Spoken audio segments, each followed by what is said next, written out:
podcast is intended for mature audiences.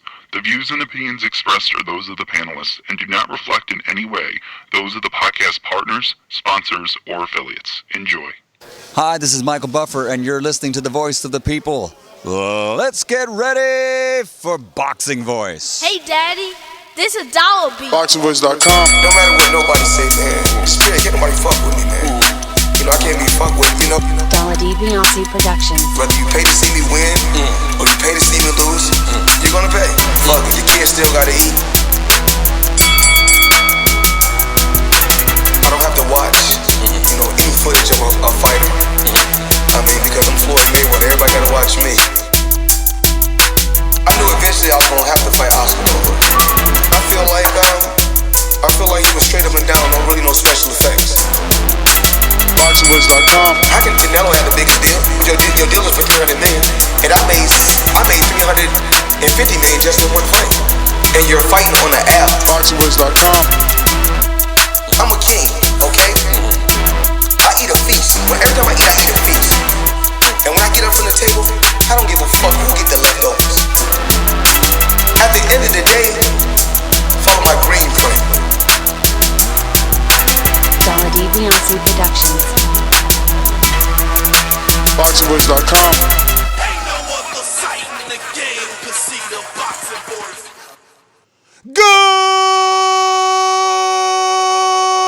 Good morning, TBV. Welcome back, ladies and gentlemen, to another morning edition with the Boxing Voice Radio. Hashtag TBV podcast, wherever hashtags are used. We are back with another one. Shakur Stevenson, Newark's own Brick City, New Jersey silver medalist, comes out on social media, very vocal. Not the first time. Looks like there is a little trouble in paradise. Shakur Stevenson is signed to Top Rank Promotions with Bob Arum. We just had Bob Arum on the show, and he said that this particular fight between Stevenson and Warrington was a go. It was all good. He said Shakur was wrong, and then Shakur comes out a few hours ago and says, I can't get Warrington next. At Eddie Hearn and Warrington decided they'd rather fight an interim champion with 2 losses instead of unifying his belt with me. Eddie comes back and says, you turned down what we, and he put in parentheses, and your promoter felt was a very solid offer. Now, is that why Bob said, yeah, the fight's a go? Because he did receive, quote unquote, a very solid offer and he just automatically assumed Shakur would take it? According to Shakur, back in February, he was offered the fight, but he said, and I quote, if the fight don't happen, it's not my fault. I want the fight, but Frank Warren is stupid. If he believes I'm going to fight in England for a unification bout for the same money I'm making with Mariaga, obviously he meant to say he's crazy if he believes that's going to take place. Now, Frank Warren is no longer in the equation, as Warrington has now signed to Matchroom Boxing and Eddie Hearn, but we will have Frank Warren on the show and just talk other things boxing. Obviously, he still has the Dubois, he still has Tyson Fury, and a lot to discuss with good old Frank Warren, and just ask his opinion on Josh Warrington, why he thinks this isn't happening. You know, him and Eddie have a little beef. Would he take his opportunity to take a shot at Eddie and say, see, if this was me and Bob have a good relationship, this would have happened, but now Eddie's in the equation and all of a sudden we can't get the unification we wanted. I don't know. This is what we're talking about. If you're interested, you already know the number to call in, 14255-695241. Press 1 time. Voice your opinion right here on the Voice of the People hotline. Don't forget to add Nestor Gibbs on Skype to be part of the conversation. Let's head on out to our co-host, hailing from around the globe. It's me, Mario. What up? Yo, listen, this is pretty coincidental again. Like, man, it's just like you got to watch every show to be a part of the continuity of it all. You know what I'm saying? Because we did just have Arum, and I was so excited thinking this fight was ready to go. And the fact that it's not ready to go now, it seems, is very, very disappointing. You know, but at the same time, there's some silver linings here, I think. And I think we'll find them. But what up, fellas? I'm the most brutal, most vicious, and most ruthless champion there's ever been. There's no one to stop me. Lynch is the conqueror. No, I'm Alexander. He's no Alexander. I'm the best ever. There's never been anybody like me. I'm Sonny Liston. I'm Jack Dempsey. There's no one like me. I'm from their claw. There's no one that can match. Chip, good morning, y'all. Back at it again. Get your cup of coffee ready. If you're across the pond, get that teacup ready. We're about to do what we do. My man Shakur said I ain't having it. And you know, every now and then, you know, we start to realize that we're worth a little bit more than what people say. But in the words of Floyd Mayweather, like, you know, I took less money. He would take less money sometimes just to get his agenda to that next step. So like, when is it, to me, it's like, when is it a decision when you got to say, you know what, I got to take less money. I got a mission. I don't know. I was about to start debating already. What's up, man? Yeah, I just want to say I saw fight too. Stay focused, stay working my jab. Boxing voice. Because if he comes to fight, then I'm going to have to look for him, man. I saw the fight too. I think you accurate. Yes. Good morning. It is Enrique Church here, and obviously you heard all the topics. Now I have my opinion. I'm gonna share briefly. You know, maybe I saw Sergio Mora this morning and Chris Mannix arguing or debating with Sergio Mora that there's no tune-ups needed. Maybe Josh Warrington needs a tune-up. Maybe Frank Warren's job is to make sure his fighter's at top notch to fight Shakur Stevenson. So, you know, maybe I'll echo Ness after the debate, as you like to say. But, you know, I'm here. It's my honor. It is my pleasure to be me. What up, though? Echo Rico, what up? Yo, what up, though? What up? Good morning, y'all. Good morning. So, listen, man. Sad news, honestly. I wasn't expecting to hear anything like this. I wasn't expecting to hear that this particular fight couldn't get, you know, off the ground. I'm not gonna label it dead in the water yet. But I'm a little bit taken back, man. Look, it's not like we didn't expect this. The minute we seen Josh Warrington sign to Eddie Hearn, we knew that it was a huge possibility that he could go in another direction, because if you're a promoter, you don't just sign someone to make a unification. You seen something in him, and I think he's seen the ticket sales. You know what I mean? Obviously, he's got Kid Galahad, so there's a built-in rematch there domestically as well. So, you know, that's what I like to call options. Taking into consideration what Eddie said, though, do we believe that his promoter... Enrique, you gotta mute yourself, champ. My man just walks away, leaves his mic hot. Yo, put some WD-40 in that door, B. Jesus. Yeah, man. So, like, do we believe Eddie that he and quote-unquote Bob Arum were happy with the offer Eddie made, and it's Shakur that turned it down? Yeah, I think we have to assume that based on the fact that Shakur said Eddie Hearn is crazy if he thinks that, or no, I forgot who he said, but he said, y'all are crazy if you think that I'm going to go and fight Warrington in the UK for a certain amount of money. You know, he didn't say how much that money was, but I think this is a case of, you know, it's just nothing's right on either side. Like, look, Warrington's never fought on American soil, okay? And Warrington is the number one of that division. You know, he should be allowed to call the shots. And to travel to the United States to fight a 13-0 fighter who, in my opinion, has so much more time than this. Like, I don't think he needs to be rushed into this fight. I don't know. This might not be a popular opinion, but even though Shakur is the one that kind of initiated the social media talk, I don't really blame him. I just don't. And I know he's opened himself to unwanted criticism or unfair criticism, I should say. But I just see Shakur. I think he's still got time to grow. I think he's still got time to process. I think he could turn into the type of star that would draw a Warrington to fight in America. But right now, that fight would have to take place in the UK. That's where the dollars make sense. So I don't know. I kind of believe them both. And I know that's my MO, never, picking a side and staying on it. But I think that this is a side for me. For me, this is the side that the fight was just never going to be ready. And for everybody to say that it was ready and then it fall apart, it proves that my point's right. I mean, look, really quick. We had Bruce Trampler on the show. He's like a matchmaker for Top Rank. The tweet was too buried to have it connected to this thread individual, that we're using on the thumbnail. Mm-hmm. But Sean Gibbons, the manager of Pacquiao, came out and retweeted, or rather, quote retweeted or quote tweeted Eddie, and replied to his, "You turned down what we and your promoter felt was a very solid offer." Sean Gibbons, nothing major. Let's go. Then we have a few others, and you can come across someone that is important, and he goes by the name of Bruce Trampler. And Bruce, on the other hand, says he's replying to another tweet that's attached to it that says, "It seems like it's a business move." So Bruce says, can you blame them?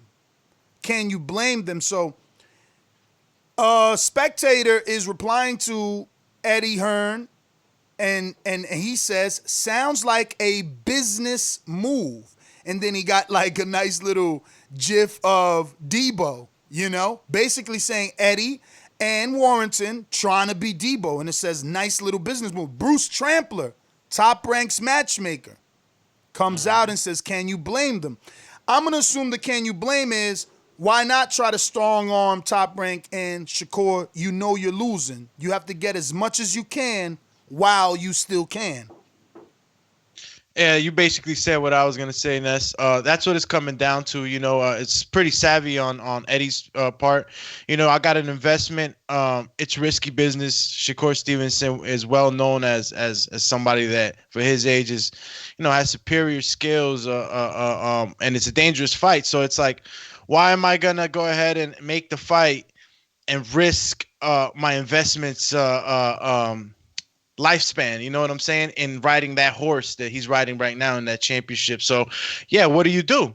You send the fucking offer that it's not going to be accepted so that it could be denied and you can move on. So, sometimes as a boxer, you got to take that chance. Referring it back to what I said in the beginning, Pretty Boy Floyd was taking chances. He was taking pay cuts, and he was just doing it in the hope to advance the ultimate agenda, and look where it got him. So it's like, we got to just see, when is it okay to turn down a fight? You know what I'm saying? Go ahead. I just want to say Josh Warrington is not Canelo, where I asked Jamal, Andre to take short money on a unification with Canelo. One of those guys won't get they both get a unification. Canelo has an opposite belt for both. So I tell them to take short money because Canelo is extremely popular. Yes. Canelo is a superstar that puts you on another stratosphere. Just the promotion with him. Shakur taking less money to fight Josh Warrington, I don't know why. He's the star. No one's tuning in for Warrington. We're tuning in for Shakur's greatness, trying to be unified in 13 fights. We're not tuning in for fucking Josh Warrington.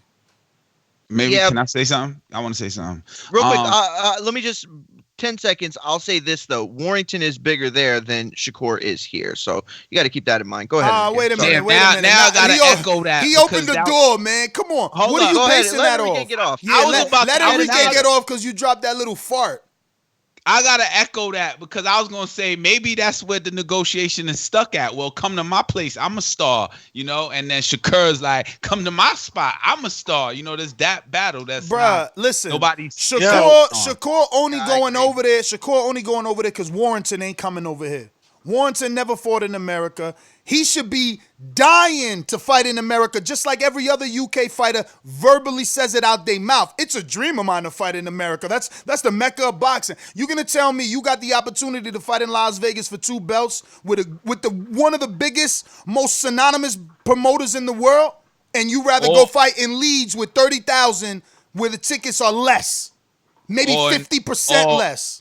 Or Madison Square Garden in New York, where Shakur is known, but he might want neutral grounds. I mean, Shakur had how many in Prudential? Google it. Maybe 8 or better in Prudential in New Jersey. You know what I mean? Like, to say that he's the star in Warrington, I don't know, but we'll have Frank Warren, his previous promoter, on in a couple of minutes, 13 minutes, and we'll ask him, even though he's not promoting him, does he still feel that Warrington is the bigger star globally? You know, even though it's Shakur that won a gold medal, even though Shakur's tears, wiping away his tears after being robbed is synonymous. Nah, it's Warrington, sure. The guy that got like 30-something fights to get where Shakur got in 12, sure. I believe you. Yeah, 13. But yeah, look, I really honestly feel like it wouldn't work. I mean, because again, I don't blame either of them. It goes back to what Enrique said. You know, Josh Warrington is like, yo, wait a minute. I've been the king of this division, you know, for a few years now. Like, I earned my spot here. So, you know, I'm gonna make you the offer. You're gonna come to me. Well, I guess Eddie Hearn is saying that, right? He's gonna make him the offer, and they don't give him enough because in their mind, Shakur is not, just like you said, Warrington's not Canelo. You know, Shakur is not Earl Spence. You know, Shakur is not Manny Pacquiao. Shakur, exactly. He's not that either. So it's like, to me, I feel like it's appropriate for this fight not to happen, but it sucks because it's gotten to this level, somebody's going to get the blame. This is just the way boxing fans are. You know, they're going to want to point the finger. So somebody's going to point the finger. Oh, Shakur, you said you want to fight him. Now you don't want to fight him. Come on. And people are going to look at Josh Warrington and say, or Eddie Hearn and say, rather, oh, what's up, man? You're trying to price yourself out? You scared of the kid? What's wrong? He's 13-0. What are you talking about? Like, he's an amateur. Fight him. Like, you know what I'm saying? Like, it disrespectful on both sides, but it doesn't even have to get that far, because for me, Shakur can reach the level, in my opinion, in the next, I don't know, maybe 16 months. Well, 16 months from when boxing resumes, that he would reach that kind of stardom where he could be that type of fight to draw Warrington here. You know, as it stands, I would love to see Warrington Stevenson, but to me, I would also love to see Warrington Russell. Like, it's not like it's a huge fight, but it's not the fight that has to happen right now. Look. Titles matter, right? I was just gonna say that. Does title matter here? Yeah, the leverage stands with the titles at some point. You gotta just decide, is it worth more to gain that title than making that money, man? Like, you guys are not paying attention to the tweet. I can't get Warrington next. Eddie and Warrington decided they'd rather fight an interim champion with 2 losses instead of unifying his belt with me. Again, people like to talk about Callum Smith and how it was unfair to get one offer. Well, what's up? Shakur ain't announced a new fight. It sounds like Josh Warrington is announcing Can X.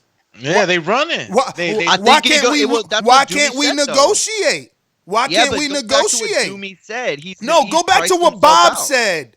Go back to what Bob said 48 hours ago, 24 hours ago, that this fight was good. What happened between then and now? Let's not forget that Bob is involved in this, and he's, again, he promoted Evel Knievel. I love to say that. But see, at that point, then you start to put the blame on Shakur, because if Eddie's telling the truth and he's saying that Bob was good with the offer and he thought it was an offer to take, then it was Shakur who didn't want to take it. But Eddie's not telling the truth. If the matchmaker who told us on this show, this is why I do interviews regardless of what people think, because I'd rather be educated than just be blurting out an opinion. The matchmaker told us, Bruce Trampler, fights go to him, and then he tells Bob. Bob don't see it till after they make sure that it's safe. So you telling me that Bruce is going to come out on social media and say that this is some sort of, that he can't blame Eddie and Josh Warrington for making a business move? What does a business move in boxing, Enrique? What does that mean? It means not take this fight, take another fight and get some money before you lose. It's a business move. Take another fight to make a little bit of money. Let the kid make a little bit of money. He just signed to Eddie. Let him make a little bit of that Dazn money. You know what I'm saying? Like, this cannot be interpreted any other way. The proof is in the black and white. I wonder where this Kanzu fight's gonna be happening. Is it gonna be happening in the anywhere in the Macau? Bro, in-house. I don't know about location, but remember this other little element for those fools that still want to believe this is a Shakur Top Rank thing. Who's Can X signed to? I'll help. Golden Boy. Who's Golden Boy with? I'll help. Dazn. Where's Eddie at? Dazn. Who's he partners with? Dazn. Who got shares in Matchroom? Dazn. Who got shares in Dazn? Matchroom. So let's stop playing, man. Like, they're not looking out for the best interests of them. Are you saying that you don't think that there was an offer sent at all? I'm saying, regardless of whatever offer was sent, the truth is not being told. Shakur does not want to move on. He's telling you the truth, telling you that Eddie and Warrington want to go elsewhere. It's obvious. You don't face an interim champion unless you're trying to make money. That's it. You don't want a title shot. We said it with Javier Fortuna. He doesn't want to fight Haney because he'd rather make money with Luke Campbell. They said it. We're sticking with our original contract. Like, why are we acting like we don't know boxing? We talk about boxing every day. We know what this is. Once that offer was sent over to Shakur, I mean, I'm pretty sure that, you know, they moved on because Shakur turned down the offer. I mean, I don't know who gets the final say, if it's Bob or Trampler, but like somehow the offer got to Shakur Stevens' eyes. He said no. And that's a green light. Right? He's like, okay, let me start. They probably had this already set up. They probably had this in mind already. But it's a plan. I'm going to apologize to Doomy because he had to say that twice. And I don't understand. You're saying I don't see how this could be interpreted any other way. But it's being interpreted the way that things have played out. I mean, things have already been said. Shakur has come out and said, I mean, he didn't say what the money was, but he essentially said that it wasn't good enough to go to the UK. And I don't have a problem with that. You got to get paid to go over there. If you're going to risk that, if you're going to risk your career over there, you know, this isn't a Lomachenko going to New York type of fight. You know what I'm saying? This is two of the country's best, of each best, and he wants it to be on his turf. So if Shakur doesn't want that, and if he's only going to do that if he gets a certain amount, I can't blame him for that.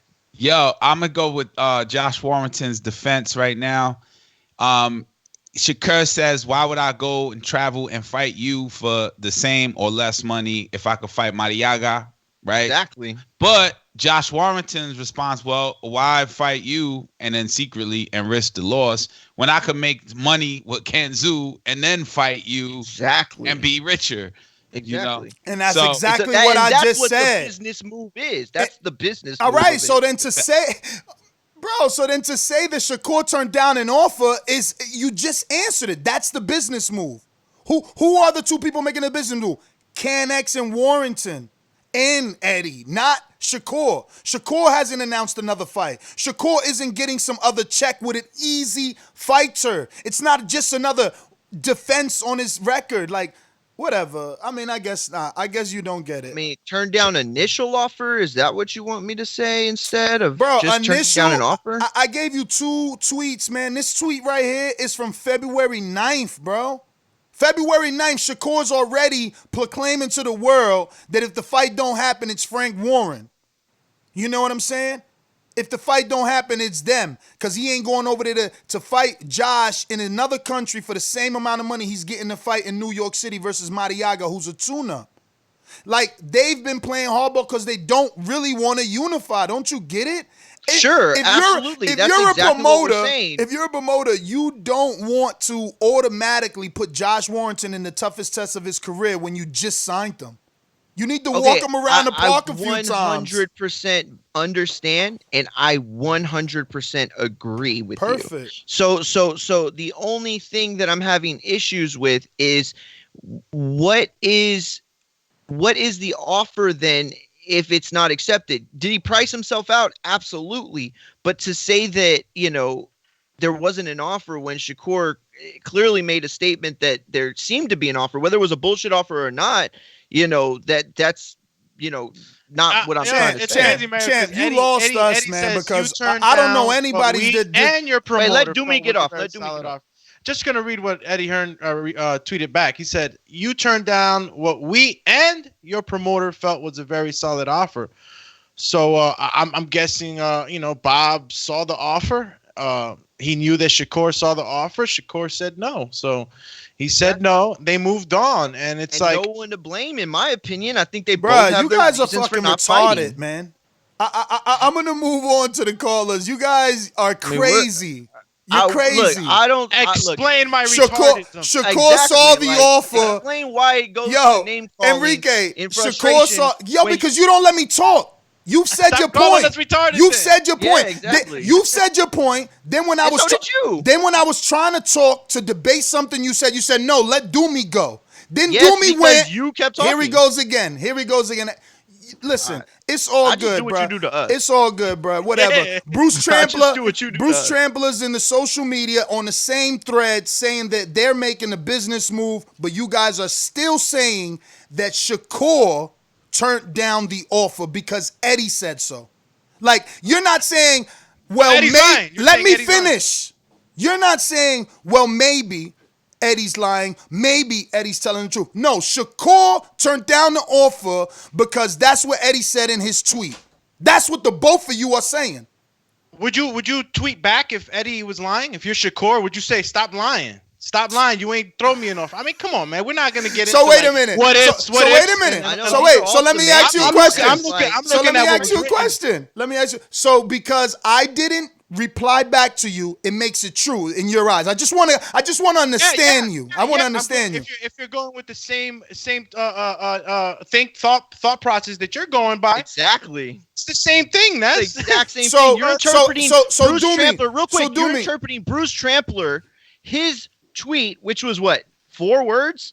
And then you're interpreting it in a certain way. And again, I'm not saying you're wrong, but there have been tweets, there have been things that have been said, and out the mouth of Shakur, or out the tweet of Shakur Stevenson, he said, I'm not going for a certain amount of money.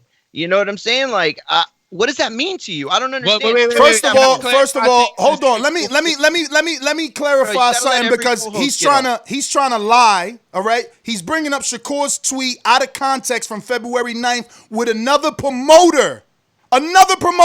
So he wants to blindside you and have you believe that somehow a tweet from February 9th with another promoter who's no longer involved in the negotiations, that means that those negotiations are dead once Josh Warrington signed to Eddie, a completely different entity.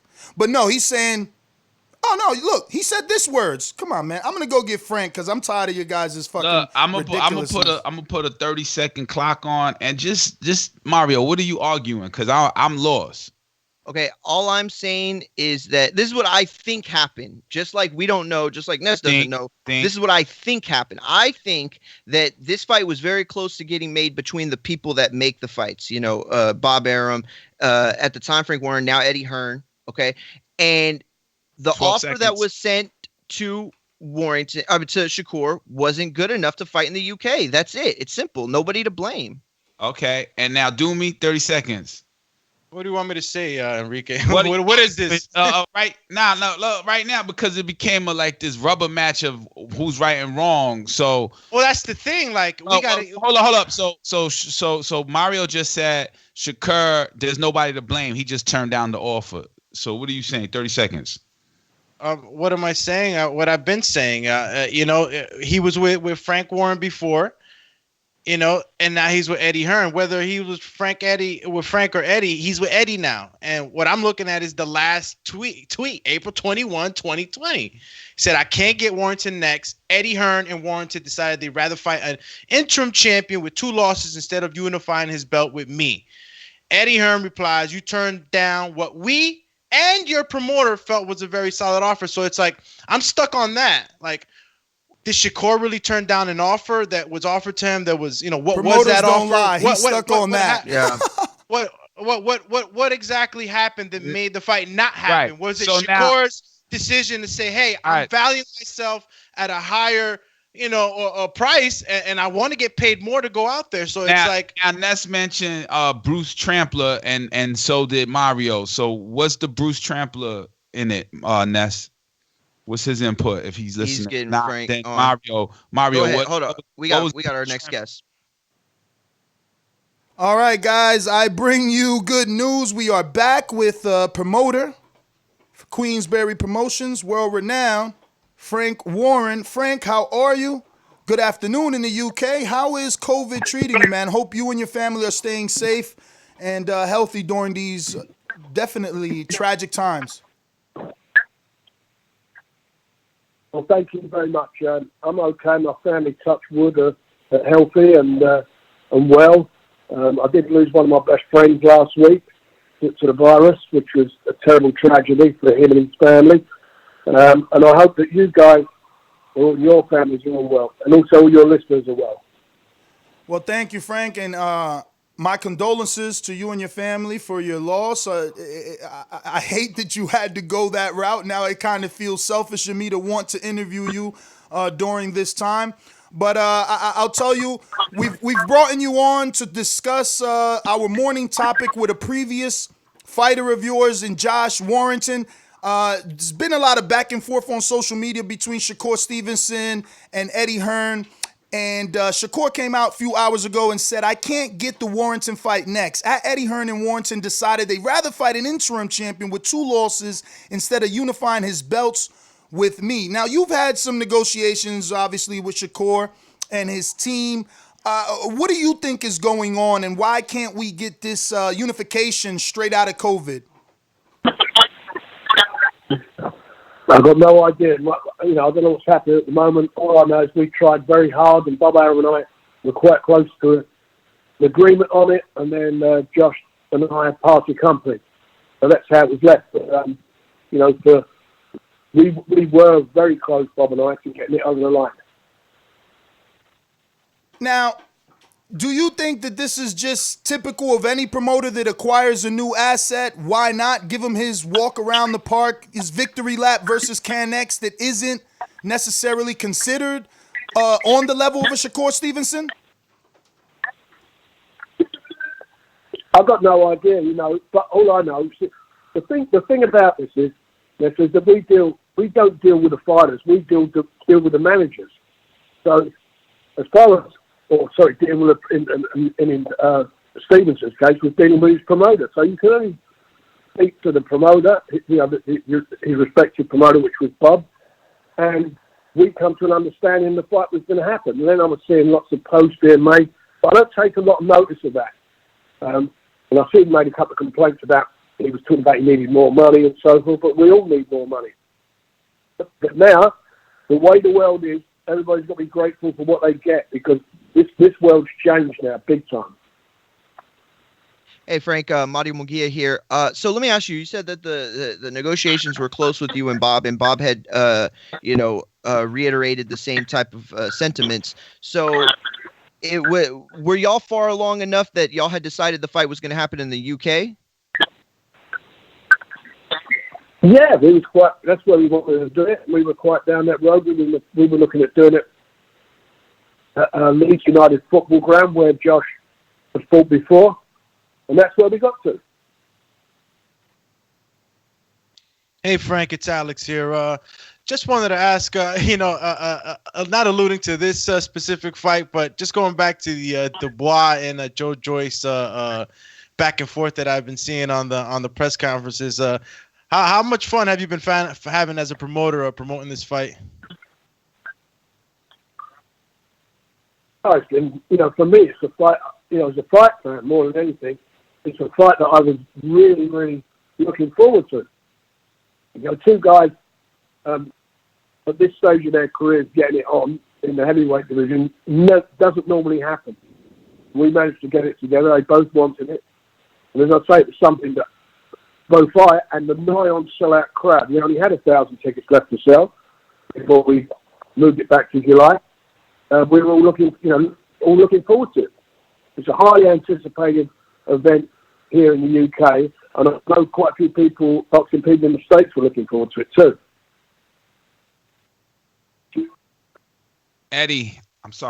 Frank. Enrique Church here. My son's name is Eddie, so I was just calling him. So we know what a promoter's job is, but what's the job in this instance for you when Shakur Stevenson turns down a fight is not made? What is the job that you have to do day to day? I understand you have guys doing jobs, but what is your job? My job is to make the fights happen for the fighters that I'm responsible for delivering to and making sure that they get their fights. But the bottom line is you can't always force people to fight. So you just move on to the next one. That's what you do. You move on to the next fight. For Josh, it's going to be mandatory. The IBF put a thing out saying that they were going to call for a fight between the two next guys in line. One of them being Kid Galahad, who had already fought Josh Warrington, which was not Josh Warrington's fault, by the way, but from Galahad's perspective, was a terrible fight.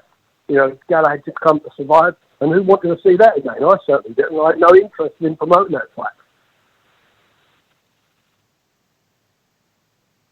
So our job, as I say, is to make sure we deliver to the guys. And sometimes you sit there and you still think, do I want to continue doing this with this particular fighter or not? And we made a decision to go our separate ways. Frank, just staying on the same division, was Gary Russell ever an option for you and Josh Warrington? And do you think that he would ever get a shot at a Warrington or a Shakur Stevenson? I've got no idea. We spoke to Russell's connections. We spoke to everyone, all the champions in that division. I spoke to Richard Schaefer concerning what's his name, Louis. I can't think of his name for a second. The guy that he was looking after with Al Heyman. They had no intentions. They weren't too interested in it. We spoke to everyone. I spoke to the Chinese guy from Golden Boy. We had lots of conversations about making fights, but I think we would have delivered on one of them. I'm quite confident we would have delivered on one of them. Probably the guaranteed one would probably be the fellow from China. But, as I say, it's got to a stage where the money's got silly, and in the end of the day, you've got to make a commercial decision, and I made my commercial decision. Now, Frank, we've heard you talk about, some of the comments that Eddie's made as far as, Wilder not taking step aside, and you've cleared that up very well. In your mind, there hasn't been any regards in that. But let me ask you, how confident are you that the Fury Wilder fight happens and Fury AJ is right after following? Well, look, I'm confident that the fight between Tyson and Wilder will happen because it's contracted. Unless, for any reason, Wilder pulls out and it doesn't want it. So that fight's contracted. As regarding Tyson, I'm confident Tyson will do the same thing as he did in the last fight to Deontay. I really do. I always felt he had to beat him. That's why we made the fight in the first fight, which I thought he got wrong. And the second fight, he obviously showed exactly. Well, I mean, anybody could see what happened there. He just took him to school, and he'll do the same again. Come through that, and AJ, I think, is due to fight Pulev. If he gets his one out of the way, then I'm hopefully we can get it on, and there's going to be no obstacles in the way. That's what we all want to happen. That's what we all want to see. Certainly in the UK, people want to see Tyson and AJ get it on, and I think everybody in boxing would want to see that. But we've got a lot of obstacles at the moment. The first thing is being this terrible situation where the whole world's in with this virus. When will fights be allowed to go on before, where the public which will be open to the public and they'll be able to buy tickets? When is that going to happen? Because there's no way Wilder and Fury fight can take place behind closed doors. It's impossible. So there's a lot of things to happen before we even get to that stage now. I mean, the whole world, everything's all upside down. And I don't have the answers. I mean, indeed, I don't think anybody has the answers to that. We're all in the hands of governments and scientists at the moment. So, Frank, I'm go sorry. ahead. No, go ahead. Yeah, no, Frank, just going back to Dubois, the heavyweight division is on fire nowadays, and he's a young man, still has a lot in his career. Do you see Daniel Dubois as as the future of British boxing? Do you see him eventually fighting Tyson Fury and taking that seat? If he comes through Joe Joyce, which is a tough fight. It's a tough fight, but Joe's very, very experienced. He's got tremendous experience at his age. He's much older than Daniel, and they had sparred together previously when they were both amateurs. But when Daniel was an amateur and he sparred, he was around 17 years of age, whereas Joe was probably about 25, 26. So he had that advantage of one, experience, and number two, the fact of a 17-year-old heavyweight is not a 26-year-old who's matured, physically, probably mentally. So he had that going for him. If he comes through this fight, I don't see him being the future of British heavyweight boxing. I see him being the future of world heavyweight boxing. So, Frank, we had Sam Jones on yesterday, the manager of Joe Joyce. Man, he gives Dubois absolutely no shot. He's saying, Dubois never fought anyone on the level of Joyce's opposition, whether you think amateurs or pros. And, he's betting the house on it. He's very, very confident. I know he's supposed to be as part of selling it, but I don't know. What do you have to say? Well, he's right as what he says about amateur level. At 17, he only had 7 senior bouts as amateur. So he's right. He's absolutely right about that, Sam. And obviously, Joe's fought in world championships, amateur tournaments, and he won a silver medal in the Olympic Games. I thought he actually got robbed. So I agree with Sam. I don't agree with him so much as regarding the professional side, but you know what?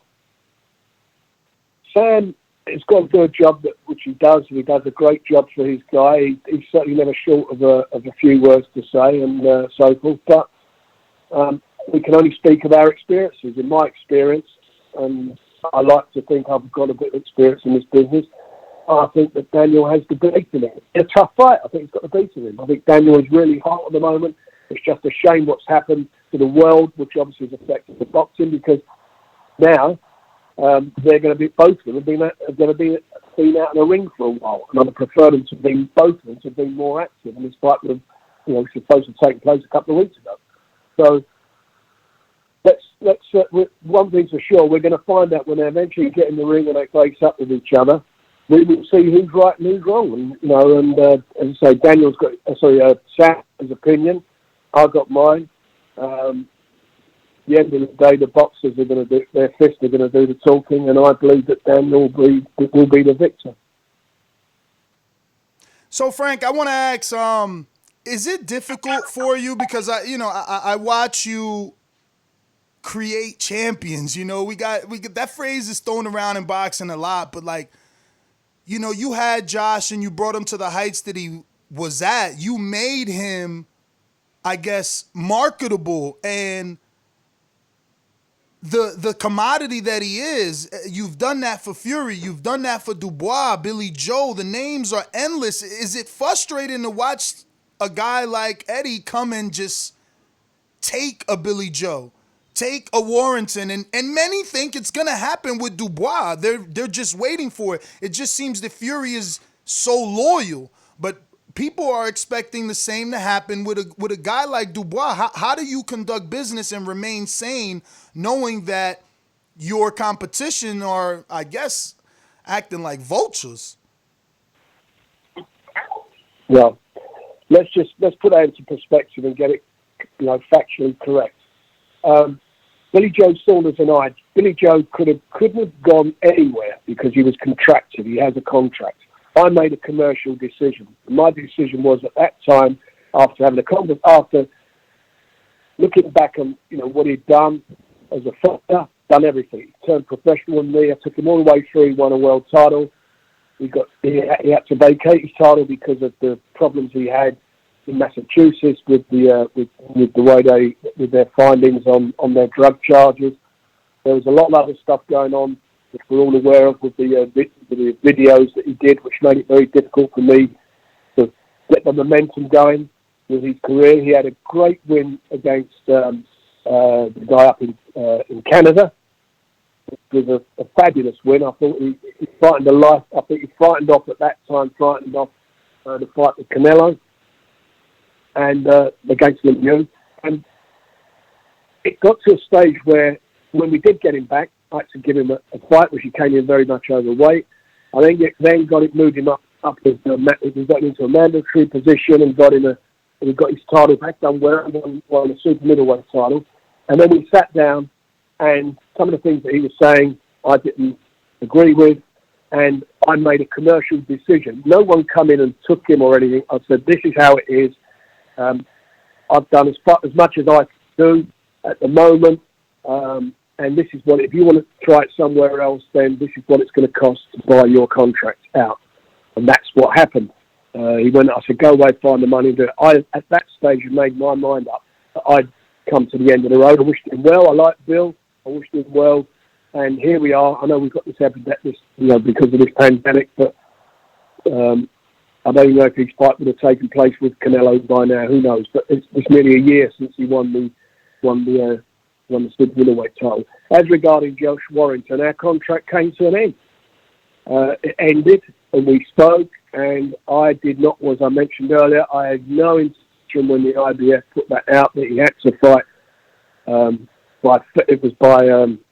By now, he would have had to have fought the winner of the fight between Galahad and the other guy, and I think Galahad would probably have won that fight, and I didn't want to see that game. I wasn't prepared. So that was that. Is it frustrating? Yes, frustrating sometimes, because you want fighters to be, certainly in Bill's case, you want them to be fighting regularly. You don't want them to be blowing up all the weight. You don't want them to get themselves in trouble outside the ring and causing all sorts of aggravation that keeps giving us these big gaps in between fights, and where you can't capitalise and you get stuck all the time with mandatory defences against guys that nobody's got any interest with.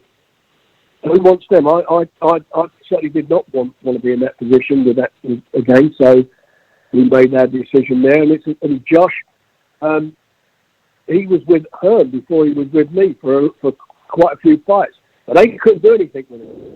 Now, I knew that he could fight. I knew he was a good fighter, and I put a lot of money up to, because he came with me and left Hearn. Came with us, and we delivered on everything we said. I delivered him his fight. I got him into a position where he fought for a final eliminator, because I knew that would make him the mandatory to Selby. I got him the Selby fight in his hometown. I got him his dream fight at Leeds in the Foot Soccer Stadium. We done everything that I said I'd do. I delivered to him. So that's what it was. And at the end of the day, as I say, I wasn't prepared to invest in fights in fights that had no interest to me, or certainly to the general public. As regarding Daniel Dubois signed now a 5-year extension with Queensbury. So he ain't going nowhere. And the only reason he did that because he loves what we're doing, and he loves working with us, and we've done a great job with it. Tyson's made it very clear from the beginning. Everybody was asking his services when he came back, and he came with me. He came with me for a reason, because he knew that I would do a job for him, and I've done that job for him. And he's done, Tyson's been good for me, and I've been good for him. So between us, it's been a good scenario, and we're working now with Top Rank and his management company MTK, and we're all happy where we are. We've got him in a great position. He's the WBC champion. He's the #1 heavyweight in the world, and he's the man. So good job done by us, and hopefully when boxing resumes, he can go on and beat the guy who everybody seems to think may have to beat them in Anthony Joshua. Me personally, I think it'd be a similar job to what he's done with Deontay. Well, Frank, those are all our questions, man. I want to thank you, obviously, for taking out the time. We do appreciate it. You answered some tough ones there, and if you have any social media you want to give out at this time, we do appreciate if you do. And once again, stay safe. Thank you, and you stay safe and healthy, and all your listeners all stay safe and healthy. And let's hope this nightmare ends soon, and we can try and get back to some normality. Can we get your prediction? When do you think Queensberry Promotions puts its first show back on? As soon as the British government give the go-ahead that we can commence they lift this lockdown and they say that events can take place, we will hit the ground running. I don't believe that they will be I don't believe it would start off with events open to the general public. I think they will take place to start with behind closed doors. They will make an announcement on that. I think it's just the first week of May.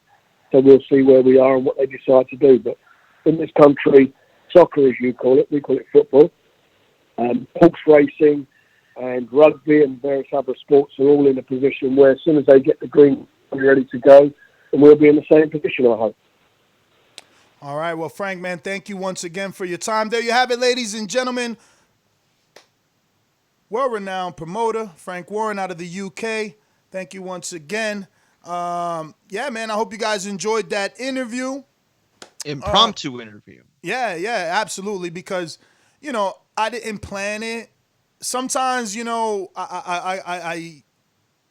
talked about it off air. What do we do as soon as we're done? And how we try to devote a couple of hours to the wives. And, so I just get up early. That's why I say I get up real early and I find a nice topic. So it was spontaneous. It's a little more difficult like that because like I hit up Shakur and obviously he's asleep. And I was like, well, if you wake up, we're live and if you want to jump on.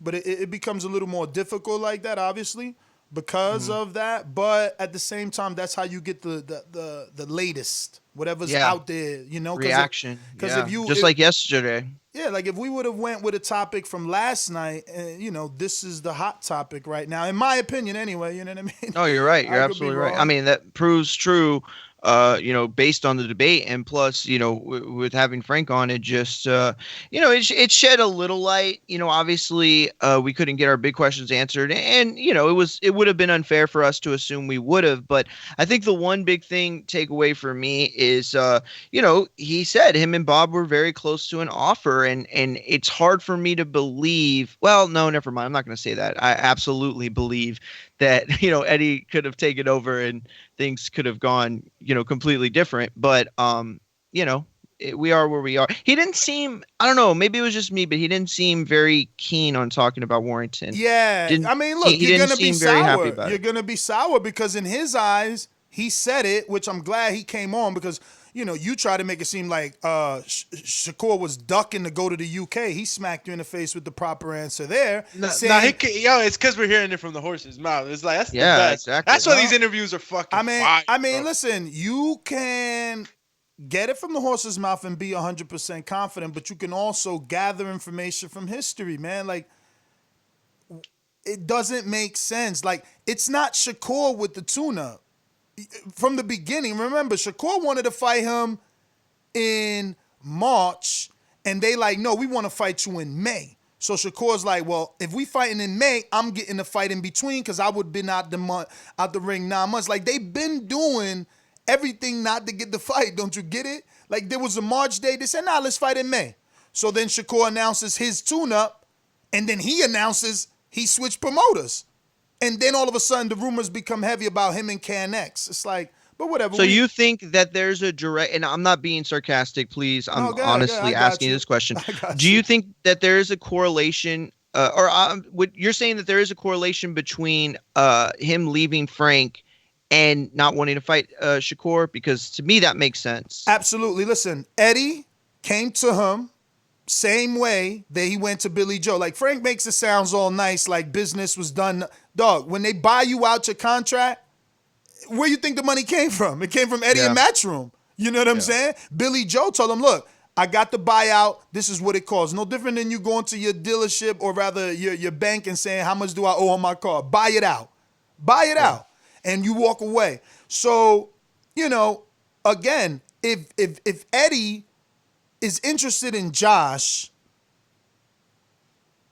my opinion, from a business perspective, it makes absolutely no sense, zero business sense to acquire Josh services at an all-time high because you got to buy him out his contract. Plus, you got to give him some sort of signing bonus. Like, you got to entice him to leave, Frank. You got to treat him like a star. Exactly. So if you're treating him like a star, you're telling me you're going to spend all this money to get him out of his contract to put him right in the ring with Shakur? Like, I may not be a promoter. I may not be a promoter or a matchmaker. None of that. But we all know boxing, and we know Warrington versus Stevenson. Stevenson is the favorite. I'm not going to go to the extent and say Stevenson wins. Stevenson is the favorite. Again, why would Eddie make a backwards business move? He need to get some of that Josh Warrington money back. So what's he going to do? Fight Can next. Do a show in Leeds. I don't know. For anyone to think anything other than that, it just seems weird to me. Yo, they obviously went another way, Ness. Which way can Shakur go? Which way? Which route? Who does he fight? Man, I was dying for. Look, I've been so ready for this. Look, Shakur's first option, Gary Russell. Shakur's second option, Oscar Valdez. Like, Shakur got options. Shakur got options. There's nothing wrong. And on American soil. On American soil, building the brand. He could unify with Gary Russell. It's a harder unification match. Obviously, it's not. Gary is no Josh Warrington. But what about? But he said 9 hours ago or 15 hours ago. I put it in the pre-pro. Let me just read it verbatim. Maybe I didn't put it in the pre-pro. All right, so I got to go to his Instagram because he just posted 16 hours ago. After quarantine is over, I'm moving up to 130-pound division and I'm taking over. So that means more belts and bigger fights when boxing returns. So maybe this other tweet that we're debating about that was also, 15, 16 hours ago, which is this one, I can't get the Warrington fight next at Eddie. Maybe this was finalized to him. Maybe they said, look, they're really going a different route. And he's saying, well, bump it, I'm moving up. Now, remember, a few weeks ago, he said Valdez doesn't deserve a shot at Burchell. Me and Valdez should fight for the mandatory to fight Burchell. You know what I mean? So Stevenson strikes me as a guy that wants all the smoke. For anybody to be talking about how, it looks like he turned down the offer, man, knock it off. He got 13 fights, and he's trying to fight. He's trying to unify in his 14th fight. And if he can't unify, he's trying to fight a former world champion in his 14th fight. And then he's talking about his 15th fight be a validated WBC champion in Miguel Burchell. That doesn't strike me as a guy that doesn't want to fight, that turned down offers. You painting the picture a lot different. See, now I'm saying, like, you know what? He don't got to take the fight. And you're right. He has other options. So it's like, why am I going to go ahead and water my value down and go to the other side, take the shorter money, pull the whole Pretty Boy Floyd stance on it when I got options? When you don't got options, maybe I could have rolled with that. But see, you kind of cleared that up right now. It goes into two categories. Either you don't have an option or everyone else creates your option. Earlier, Doomy, you said belts matter. But the fights that are the most enticing, the fights that we demand are the ones where belts really have no, it's not that they don't matter. It's that they, it gets bigger than the belts, Mayweather, Pacquiao type stuff, Canelo Golovkin 1 type stuff. Like, obviously there's belts on the line, but, that it's something different. The matchup becomes bigger. They're not there. They both have options still. They both don't need this fight right this second. And for me, I don't want to see Shakur in the fight right away. I mean, look, obviously I'd love it and I'd respect it. And of course I'd watch it, and I give Shakur tons of credit, but for me, if Shakur loses that fight, it's got to be based on Warrington's experience. It's got to be based on everything Warrington's done up until this point. Now, if Shakur gets more fights under his belt, more experience, then the gap starts to further, in my opinion, because I do think that Shakur is a generational talent. I do think that Shakur is going to at some point be on the pound for pound list. And so right now, I wouldn't just say, Shakur wins it like easily. To me, it's close to a 50-50 fight. And the more fights that Shakur gets under his belt, the more that he demands he demands the favorite. You know what I mean? He demands to be the favorite. I've seen highlights of Shakur Stevenson. I've seen him interviewed. I've seen him in person. I know who he is. I don't know who Josh Warrington is, but obviously he's a champion, IBF belt holder. To me, on this whole negotiation, this whole Twitter back and forth, social media debate, I give now Shakur Stevenson the upper hand trophy because his options and his popularity and the proof that he wants to fight regardless outside of UK, obviously, is there, where Josh Warrington is being silent. There's nothing coming out from his mouth. Cause he got that fat check. He ain't trying to. He ain't worried about what Shakur's saying. He listening to the plan. Listen, when Matchroom Boxing came out with Dazn, they said what we offer guys is a 3-fight plan. You know how important it is for a guy to know when he's gonna fight and then know when his next fight is gonna be instead of fighting today and wondering when he's gonna fight. So you think they didn't come to Warrington with a plan? Come on, fellas. Top Rank came to Jamal Herring with a 3-fight plan before he was champion. You could go back, listen to the interview we did. He said, no, Top Rank told me I'm fighting this guy, then I'm getting a title shot. And it went exactly like that. I'll take it even for Herring, further. who already had losses. So let's stop, man.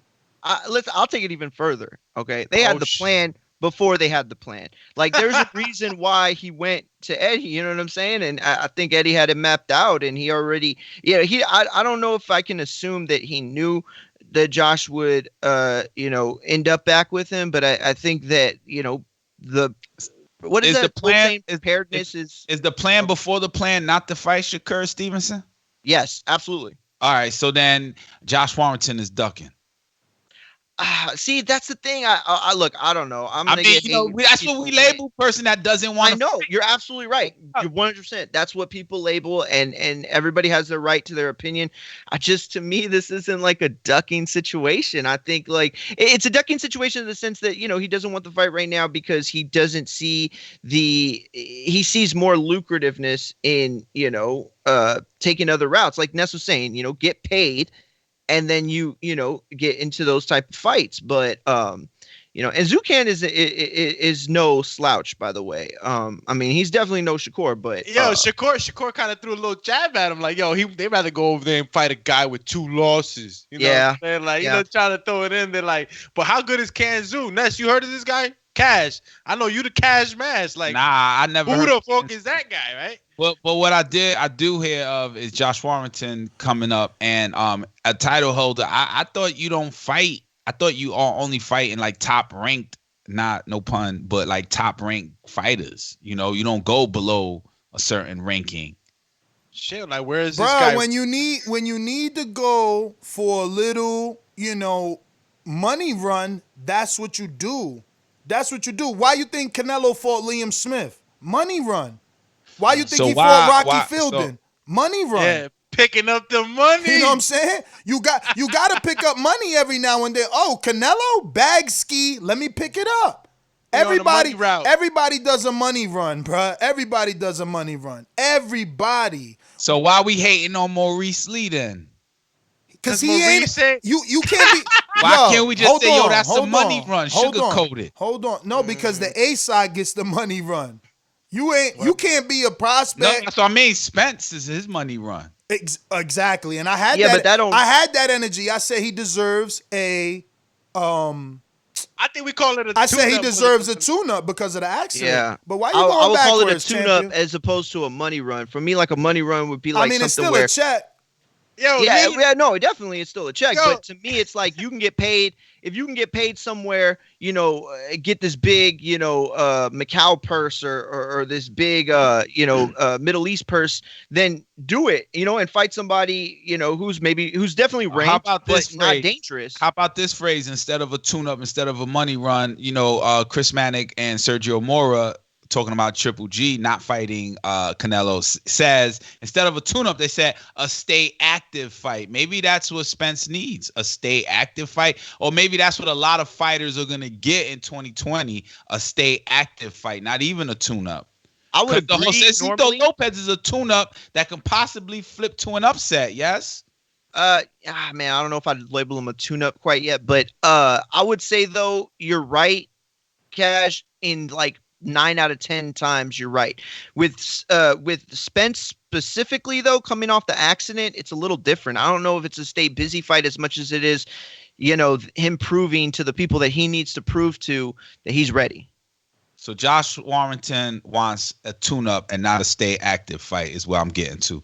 Out of Kanzu. Well, Kanzu ain't necessarily a tune-up. He's just he's just not as dangerous, nowhere near as dangerous as a guy like he's regarded as a top 10 fighter in the division. Upset, top 5 too. Probably. An upset is not likely but possible. He could be Josh Warrington maybe.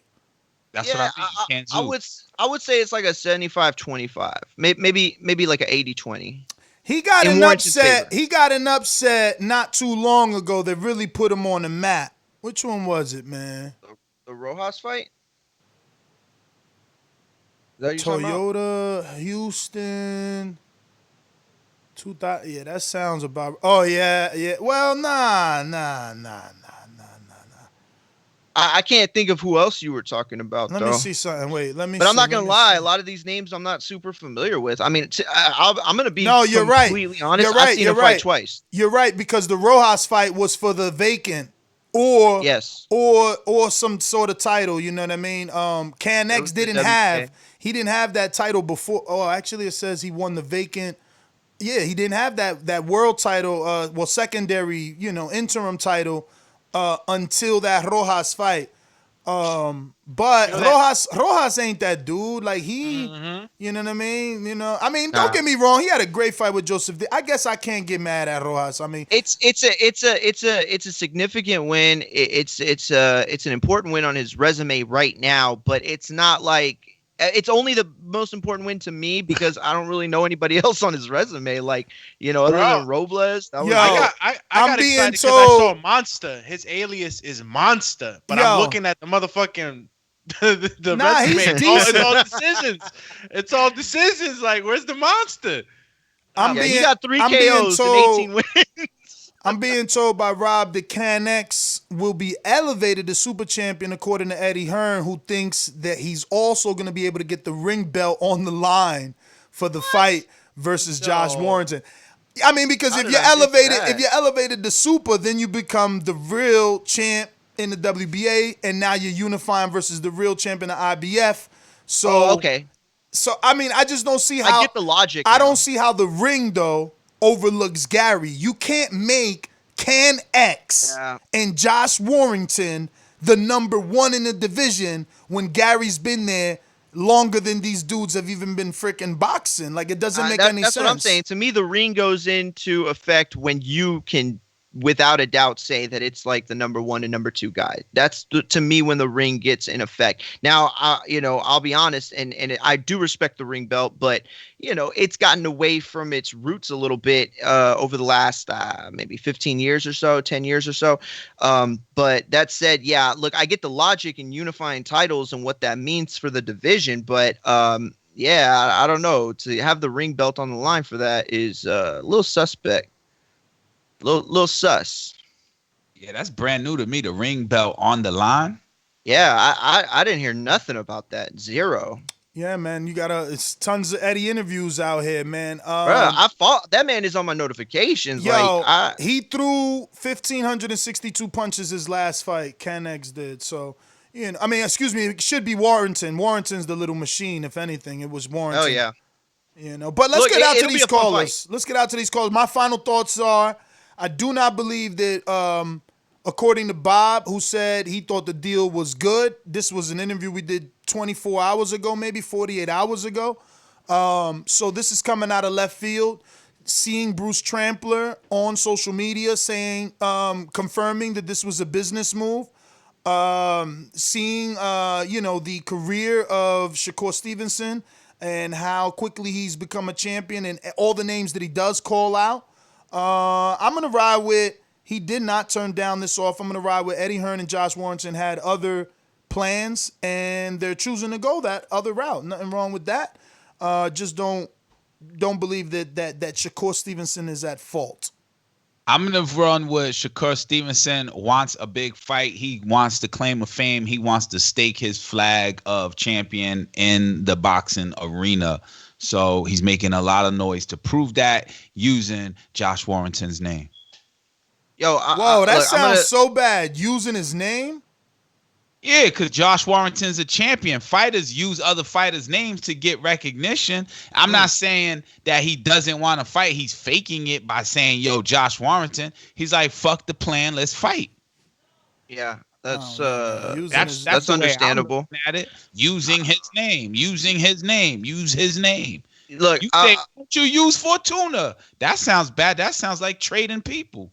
Look, I'm gonna leave it at this. I really don't think that either of them are at fault here. If you want to say that there has to be somebody who didn't want the fight, I would say Warrington didn't want the fight. But I don't think it's because he's scared. I don't think it's because he's intimidated. I think it's because, just like Bruce Trampler said, it's a business move. And so this is a business move. I think, look, as long as Warrington wins, as long as Shakur wins, we're going to see this fight. I'm sure of that. As long as Josh Warrington doesn't fight the number 2 ranked vacant next, then I'm good. Now y'all don't get it. Sure, he might. Who would be vacant? Oh, it's hard Whoever to say. they want to. I mean, Shakur be vacant. If Shakur feels like he can't get the fight and he's moving up to 130, his belt gonna be vacant. That makes sense, but they don't always do what makes sense. Yeah, man. Let me see what's this. Pay the man Shirley. What are we talking about here? That's like a Dan Rayfield reference from Airplanes. Yo, George Foster got a super chat. You got it up there, Ness, by any chance? I can search for it. Doomy's final thoughts. Final thoughts. Yo, my thoughts. Yo, Ness changed them up for me. I was thinking that Shakur Stevenson was going back on him daring to be great, because sometimes daring to be great, you take a little cut here, you go over there, you do your thing, you come back, you got more leverage. But my man got options. He got better options with bigger fights out here in the States. This is the States. This is the market. You know what I'm saying? So, Shakur, man, just, do the right thing. You got other options. Talk to Bobby.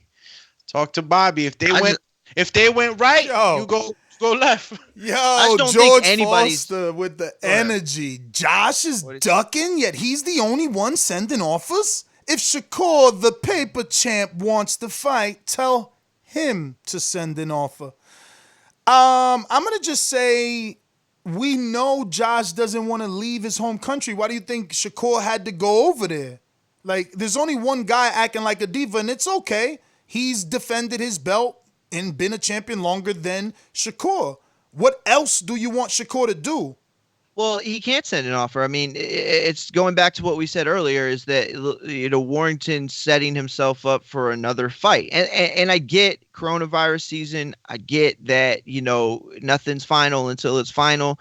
There are rumblings every day of what fights we were going to get that we won't get anymore in favor of other fights. But that said, right now, it seems like Warrington's moved on. So, what are you going to send an offer to a person who's moved on? You know what I'm saying? So it just, to me, that doesn't make sense. I think, again, it goes back to the fact that both these guys have options. It's not just Shakur. And by the way, I don't know how many people are lining up to fight Shakur. Like, he's so dangerous, and he's 13-0.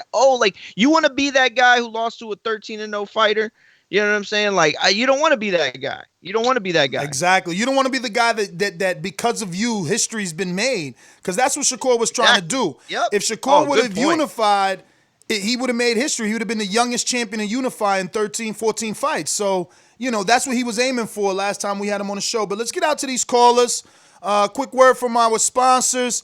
Shout out to our Patreons, because this show's for you, for real. We accidentally went live on YouTube, so we gave one out to the public. Thanks to you guys. Let's go! I'm ready! These calls are brought to you by El Camino Electrical Services, experts in electric vehicle charging stations. For consultations and turnkey installation, visit us at elcaminoelectricalservices.com. And if you're listening to this live and you're not a Patreon, or you're listening to you're listening to this at any point and you're not a Patreon, go to patreon.com/ThaBoxingVoice. You're not just supporting us. You're going to get tons of content, and there's only more content on the way. We guarantee you, this is the Mario guarantee. This is the Doomy Enrique Ness guarantee. We're here every morning, and we're not going to stop. Twice on Thursdays, twice on Sundays, twice on Mondays, where we have Untitled, and we speak of things that aren't boxing. We speak about everything, and that show is becoming increasingly popular. And we also have Scorecard Tuesdays, where we go back and watch old fights, score them together. We watch them with you. We get your scorecard. You can call it. So, different tiers, whatever you can afford. Definitely go on to the patreon.com/ThaBoxingVoice. Check out Border Wars. Check out all the content that we have in the past and to come. Mario always calls it Scorecard Tuesday. Film Study Tuesday because we are studying film on fighters. We're doing all right. You said it earlier. So which ones did we do? I'm the R word. Which ones did we do so far? Tarver and Roy Jones yesterday. We've done Sergey Derevchenko, Gennady Golovkin. Yeah, Derevchenko. We did Castillo Mayweather 1. Yeah, we did a Canelo fight, Canelo Lara. Which was fun for me. Did you say Thurman Pacquiao? Thurman Pacquiao. Oh, we did Thurman Pacquiao. That's probably my favorite thus far. If you're going to be a new Patreon, that's my recommendation for Film Study Tuesday. Pretty soon. I think Roy Jones, if you didn't know the outcome, I think the Roy Jones Tarver was pretty interesting. It was definitely interesting. I didn't like the outcome, though. That shit was like, whoa. The funny thing was that I thought, because the second fight was like, any excuses tonight, Roy? I thought Tarver won. Yeah, man. I did think Tarver won. But let's go out to the callers, man. Really quick, if you haven't done so already. Remember to rate us 5 stars on iTunes. All right. Remember the number to call in, 1-425-569-5241. Press 1 one time. Voice your opinion right here on the Voice of the People hotline. Don't forget, Patreons, hit me up on Skype. We're going to Brandon in Cincinnati. What's going on? And good morning to you.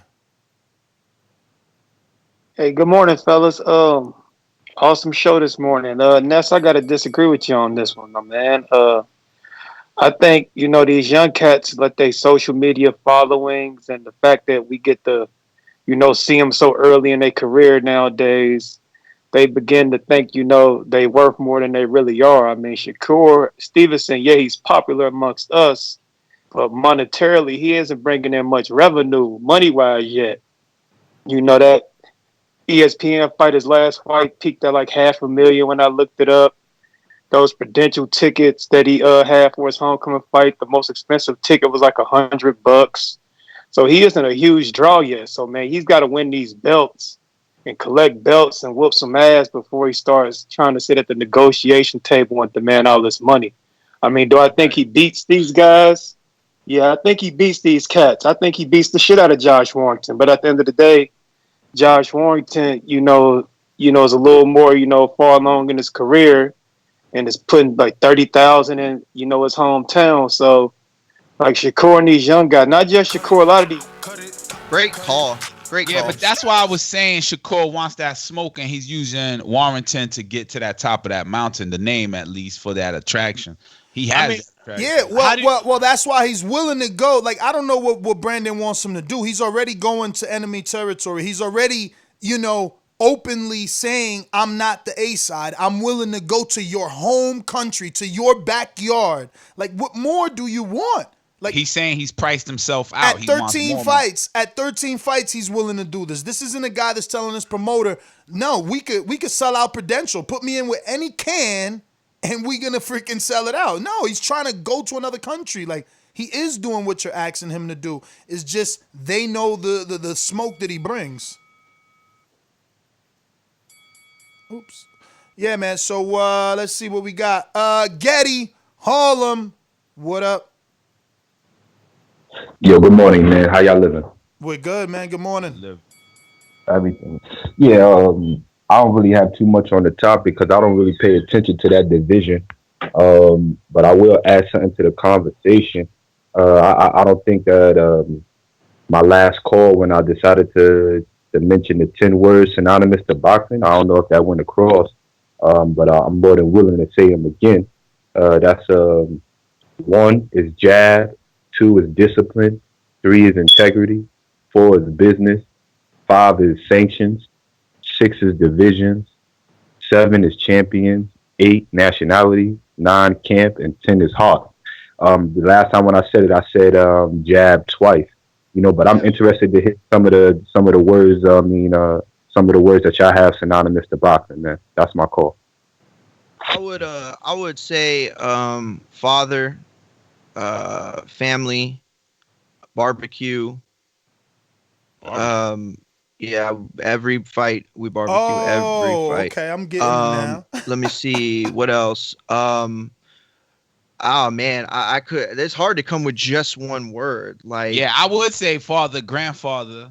Yeah, my dad, he introduced me to sport, and when I started this, I didn't realize how many people's father, you know what I mean? Like it seemed like it was like that was the thing, but I can't think of any more than that. I mean, glove, and obviously there are words that I could come up with like synonyms type of words, but those are the ones that ring true for me.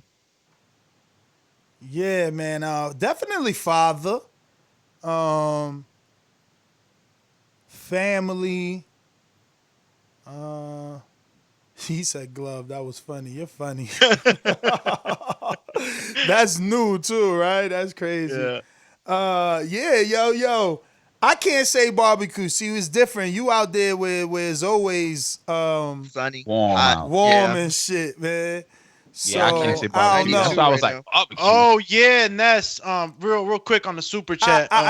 Brandon Maurice says, "Yo, did you reach out to Maurice Lee?" I did. He answered back. He answered me. He was ready to rock and roll, but like he didn't sound like he's willing to, talk about. No. He didn't sound like he's willing to come up off that West Coast time. I be trying to make all my guests come off that West Coast time. I need them to wake up early and rock out with TBV. It can't be Well, we don't have anybody for Thursday. Maybe. You know what I mean? Maybe. I think it would be. I don't know. I mean, them Thursday. I'm not being funny or nothing, but them Thursday shows are like for big West Coast names. You know what I mean? Bruh, Maurice has made himself a significant topic of conversation. Let's drop a little jewel for the YouTube it's family crazy. Today. It's crazy. No, we are absolutely not. It's crazy. No, how let you them guys, know. Let them know what happened. Possible Patreon. Nah. It's crazy how you guys are still stuck on yesterday's show. Y'all really want that fight, bro? Because he came out the woodwork talking about. Yeah, I want to know. Yo, I want the truth, bro. I want that man to sit in the hot seat. That's what I want. The truth is gonna come out. On our air. I already seen stuff indicating that he kind of took it back. That he was like, "No, I'm just trying to manifest it on some Deontay Wilder shit."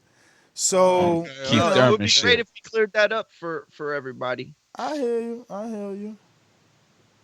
Yo, shout out to my man Rapping Combat. Been a minute, boxing bros. Still a Patreon, of course.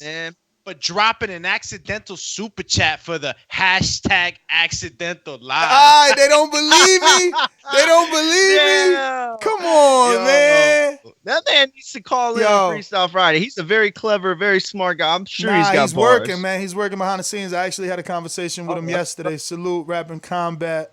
Best of luck in your endeavors. We're going out to Trey in the Bay. What up?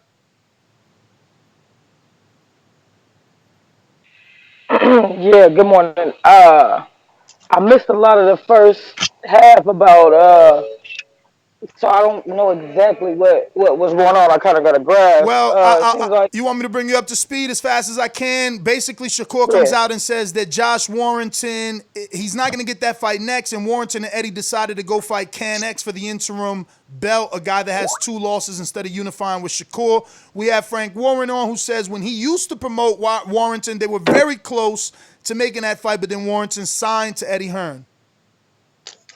Yeah, it sounds like the same shit Fortuna's doing, right? If he gets the belt back.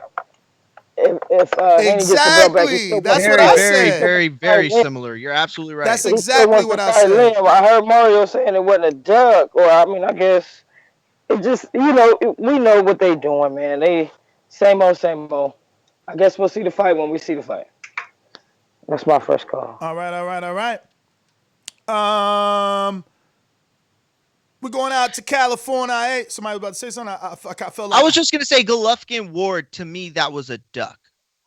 But today, that today, situation's a little different. yo, is he serious? Today it was a duck, but when we debated that it on shit the just came to him. Like, oh my God, yo, you need to go back to that show. I guess you're right. Maybe I don't remember your stance because I swore that we argued forever on that where you didn't believe it was a duck.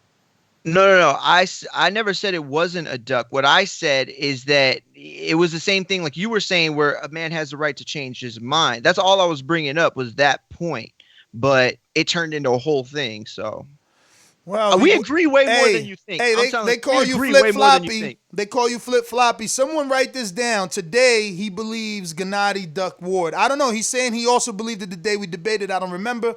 All good. Always good to have you come see the light, my friend. Always good to have you see the light. The light. We're going out to California, hey, hoping it's sunny. I'm getting some light in my office over here, Joe. Mr. Info Joe. This portion of the show we call In the Mr. Know, Info Joe. presented by my brother. Fish as hell. Yo. Joe, what up? Good morning. Good morning, TBV family. Hey, I'm about to walk in the market right now, man. Hey, I agree with Brandon said, man. Shout out to Brandon, caller of the year, in my opinion, caller of the year last year, man. Everybody have a blessed, no stress day. Damn, I had another fucking point before I walk in here. That's it, man. That's it. I gotta go in, bro. All right, Joe, man. Thanks for calling in. I was looking for this because say what? Did he just say caller of the year? Come on, man. Brandon is not caller of the year. My man is one track minded. Like we need that TBV appreciation night, man. Who gonna get that one? There's a whole bunch of candidates, man. I think Brandon. No way. Good. There you go. Bro, I don't know what you're talking about. Yo, Brandon, Steve, and Izzy. Those are like three of my. I like crazy. Stone Bone is great. Stone Bone is great. There could only be one winner per year, and it ain't Brandon, bro. Brandon is too. He don't see like any other perspective. He's never said well, look, I don't agree with you. This is how I see it, but I can see your point now. It's always like. Bud. Yeah, but why would he do that when people shit on you for that? Like, I get shitted on for that. But that's I get cool. shitted on for saying, bruh, I respect your opinion and I understand where you're coming from, but I think this or I think that. Like, I don't even agree with them a little bit. But that's you because you're a host. Stone Bone is objective to all topics. He's objective to all, and he always has input on all topics. Like, you can't be caller of the year because you got good calls on a Bud show. Yo, King Amin was one of the callers. Amin was 2000, I think 16 I think it's 17. He was 17. I believe. I think it's probably a tie between J Mac and JT. No, I'm playing. Oh, the Mac don't confuse J Mac with JT. JT again. I said it was a tie. JT is different. JT's kind of on that Stone Bone level. You know what I mean? He's a little more open-minded. That's a good point. Yeah, J-Mac and Brandon, bro, they buddy, bro. They got the same. Yeah, but I think Brandon comes a lot more correct. I think Brandon makes his points, even if as you call it one track minded. I think he comes with it correct. Sometimes J-Mac just if you don't agree with them, he's like F you. It's all good because it's not up to us to pick. It's up to the votes. Same way we got a voting system for the fights we rewatch and score. Mm-hmm. That's how it is, like the people vote you. I don't get to vote. If they say it's Brandon, then it's Brandon. I know my vote is for Stone Bone. Yeah, my man laughed when he said Brandon. But real quick, he still got work to put in, chat. Man. My man, Ohio Runs Boxing, just checking in with us, man. Shout out to Ohio Runs Boxing, showing us some love on the super chat. Then you got my man Trenton Jones. He said, nigga, you say he ain't duck. Hashtag Mario the Flipper. Told you. Yo, you got to be careful what you say because everything is recorded out here. You talking about go back and play it back. They went and played it back for you. No, he did not. He did not play it back. I know. Yo, okay, you know I'm not even gonna get into it. All right, yo, I flipped. You know Whatever. Somebody gonna send you the audio is all I'm saying. We're That's going cool. out I'm to cool with that. Oklahoma. Izzy, what up? Good morning, fellas. How y'all doing? Good morning, champ. Good morning. Good morning. Hey, I'm gonna shout out Brandon too, man. I think he is the caller of the year. Every time he calls in before me, he says exactly what was on my mind. So I mean, just I'm with that. I'm with that info vote. Mario, thanks for dropping my name though, buddy. So what did Brandon say today that you agreed with? Man, I just hopped on the call. I didn't get the topic today. Thank you, Echo Rique. See, Enrique, he calls you an echo, but he's echoing Brandon. Now I asked him to actually echo him literally. He don't know. So he just said, I agree with Brandon, but I didn't even hear what he said. That's today, man. Every other day, it's the same though. That's what I'm trying to say. Hey, enjoy that cereal, man. That's my call. He's like, get that cereal back. Let me see if I can Yo, thanks for calling in, Izzy. Yo, it's like we got to run for class president right now. We're going to start the census now. Who the runner-ups? Yo, listen, people got to get nominated. You know, obviously he's got his nomination live on air, so that shows something. He's got a strong head start. You know what I mean? Let's see. Who do we got? We're going to King Born in Oregon. Good morning. Hey, Ness. Good morning, guys. Listen, so what? You Sherlock Holmes now, man? What's the deal? What happened? Sherlock Holmes shit, yo? I don't even know. I don't know what you mean. No, hold on, God. Listen, we know goddamn well Warrington is ducking Stevenson.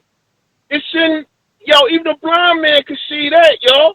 Listen, he wanted to fight him in March. Nah, dude in May. And now he want to fight some dude named Kate Canoe or something, like you paddle and shit. Who that? You know what I mean? So listen, that whole shit is bullshit. The whole shit is whack.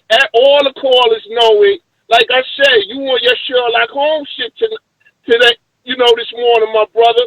All good, and I definitely agree with you. He ducking him. They not going to fight. I said it. They not going to fight. He don't want that smoke with Stevenson. Word is born. He don't want that smoke, man. You know what time it is. So like I said, y'all, they not going to fight. That's all that is. Born, thanks for calling in. Yo, how Intrigue gonna say I vote for Intrigue?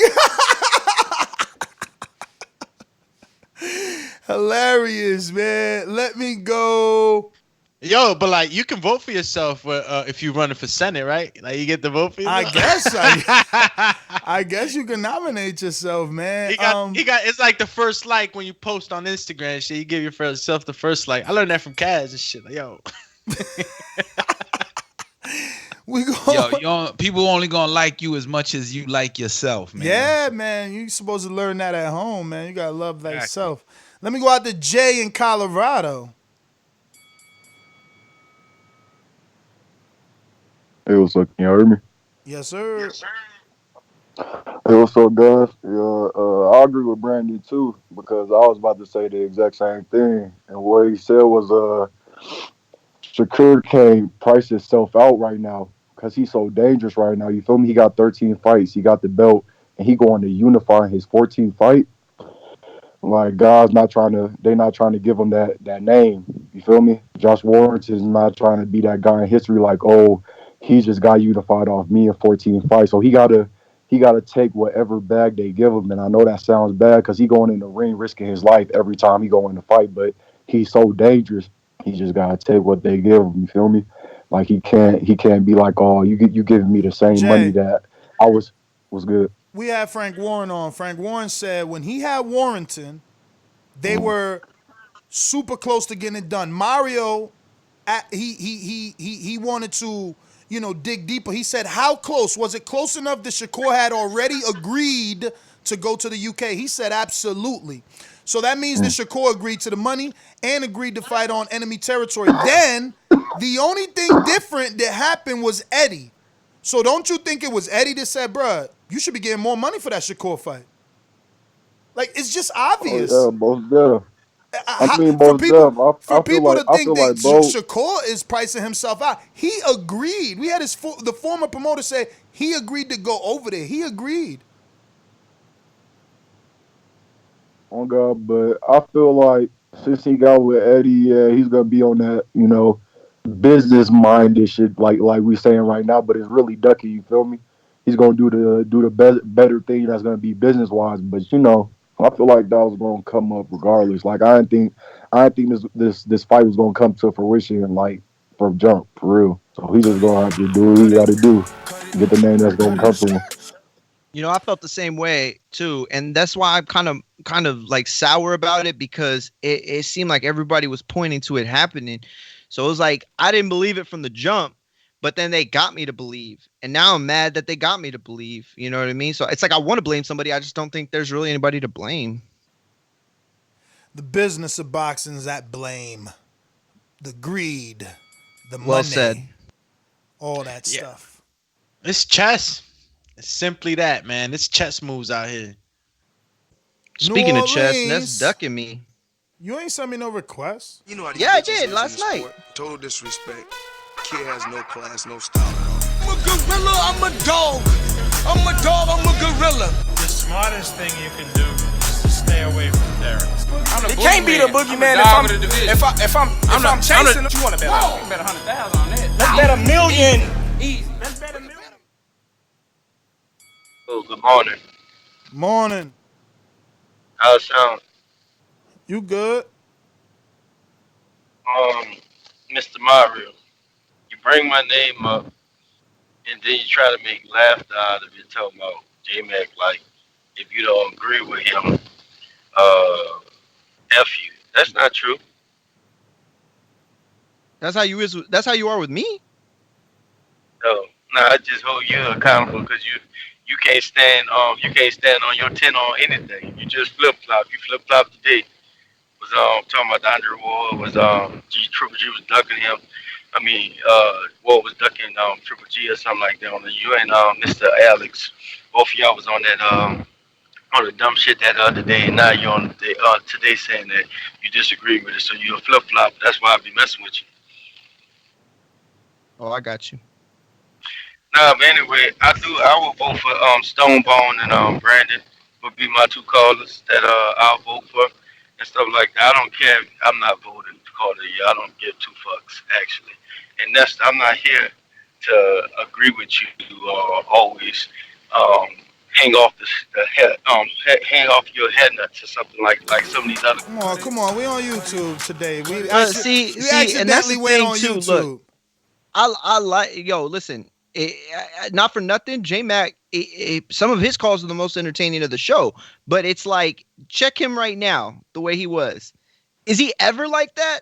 He's never that calm. And maybe he just woke up. I'm not going to like hate or nothing like that, but bruh, he has fire every single time. Here you go. He attacked Mario, so now Mario got to find a nice thing to say about him. No. Okay, let me retract that. I don't mean fire like, oh, great points. I mean, he's going to come and shit on whoever. Oh, my bad. I forgot we're on YouTube. Look what he did to Enrique. He does it to me. Does it to Ness. Like, he just did it to Doomy. Like, nah, man. I've never heard him that calm before in my life.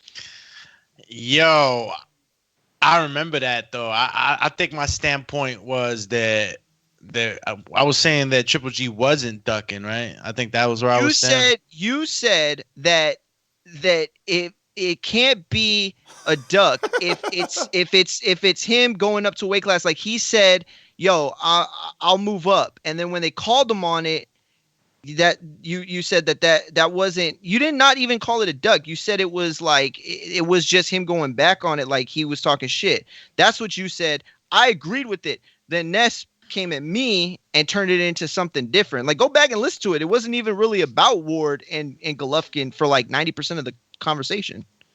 Yo, who's the caller again? Who? Brandon. That was Brandon? No. No, that was Jay. No, that was Jay. Oh, that was Jay. JT or J Mac? That was Jay Mac. Yo, hell yeah! Now that's a good vote too, Brandon. He said super chatted that Ohio runs boxing gets his vote. That's a good vote. Ohio be putting us on vote. hella prospect that ends Hell up yeah. being, you know, very very decent names in the world of boxing, if not champions. You know, And he's been doing that for a minute. Yeah, he's definitely got an eye for talent. And he's out there grassrooting it. You know, he's on the ground too. So you got to respect Ohio runs boxing. His calls are very educated as well. We're going out to Florida. The inspiration. I guess he's the inspiration. Or I guess yesterday's film study was the inspiration for this intro. El gran campeón puertorriqueño, this is Davis, Víctor Trinidad. You got any excuses tonight, Roy? Let's not ask questions like that. Let's touch gloves and go to work. Tonight, Roy. Let's go to work. Yo, what's good, y'all? Morning, champ. What up? Nothing much, man. Good morning, good morning. Yeah, you're right, man. I had to, of course, yesterday's fight was the inspiration for the intro, man. But yeah, I don't have too much on this topic, man. Just listening to the show is a good show. Good interview with Frank Warren to get a little perspective on that Warrington and Shakur fight, man. But I disagree with Brandon too. I think Shakur does bring in some money, not big bucks yet, but. I mean, I know a couple of guys that are casual boxing fans that know who he is. One of them's from Jersey, so that might not count. But, I think he's pretty popular. He's signed to Drake's clothing line. He's always with Jay Prince. I mean, he's a pretty popular kid, man. So I think he's, even though he might not bring in the huge bucks, I'm sure he's profitable already. But, yeah, that's it, man. I totally agree. The kid gets his fair share of Sports Center time. He's got two popular managers, James Prince and Andre Ward. He's got the big time promoter. I just it's crazy. So Devin Haney could say that there's money in a fight with him, but there's no money in a fight with Shakur. Like, come on, man. Trenton Jones with the super chat says my vote for Caller of the Year is Info Joe. Hashtag Info Joe. We got another super chat from Shin-C, who says, Triple G never said multiple weight classes. Abel Sanchez, the one that said it in interviews. I hear you, man, but you gotta, Abel Sanchez was basically matchmaking for him at that time, man. I think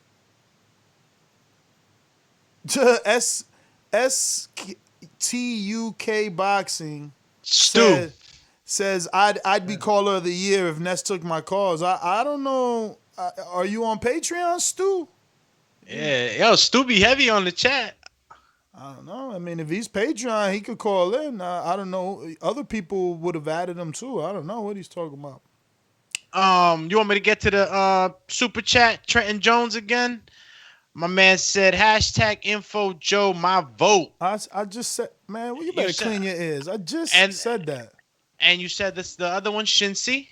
Sure. Nah. Where have you been for the last 5 seconds? Get out of here, man. Let me get to these calls. You gotta continue. We got Intrigue the Incredible in Atlanta. What up? Hell no. He mad because I get the better fights. He mad because they still like me more. He mad because I got better numbers. He mad because he can't beat Keith Thurman. That's why he mad. Hell no. So once when I get on that stage and I come at you, better not duck me, son. You better not duck me, son. I'm telling you. What's good? What up? Hey, man. Eddie Hearn is the devil. I don't listen to nothing Eddie Hearn say, man. God damn. He's the devil, man. So don't get caught up in believing what Eddie Hearn's saying, man. We all know that I don't believe Warrington ducking Shakur, but, it's a money grab for Hearn. He just want to get as much money he can before he take that loss to Stevenson. Because he's going to lose to Stevenson. Everybody know that. So that's all I got to really say on that topic. See? He feels he's going to lose to Stevenson. You know what I'll do? When I'll call this a duck? if Shakur outgrows the division and they don't get to fight, then that'll be a duck. Because honestly, that's the only way I can see if Warrington's holding out long enough that because Shakur's so young and he's just gonna get bigger and bigger. I promise you, this kid's gonna blow up. Yo, he's gonna fight at welterweight one day. I promise you. He's gonna fight at welterweight one day. And yeah, so that's I'll call it a duck when that happens. But until that happens, nah. All right. Let me see. We got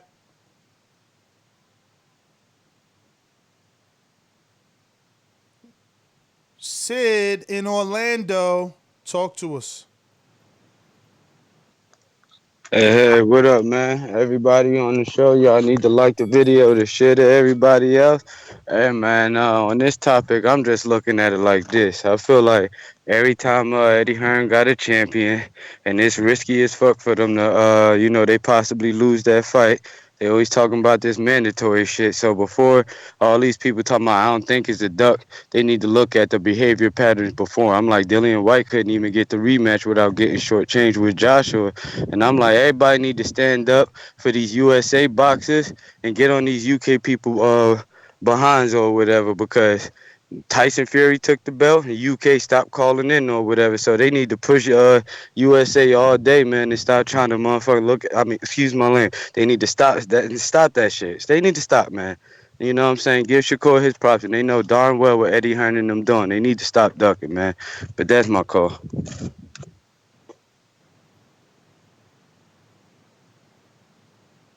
Champ. Sid, thanks for calling in, man. We going to Stone Bone in Colorado. Talk to me. What up? Hey, man. Mario, I know it's hard for you to give certain fighters the belief that they can be ducked, but he's being ducked.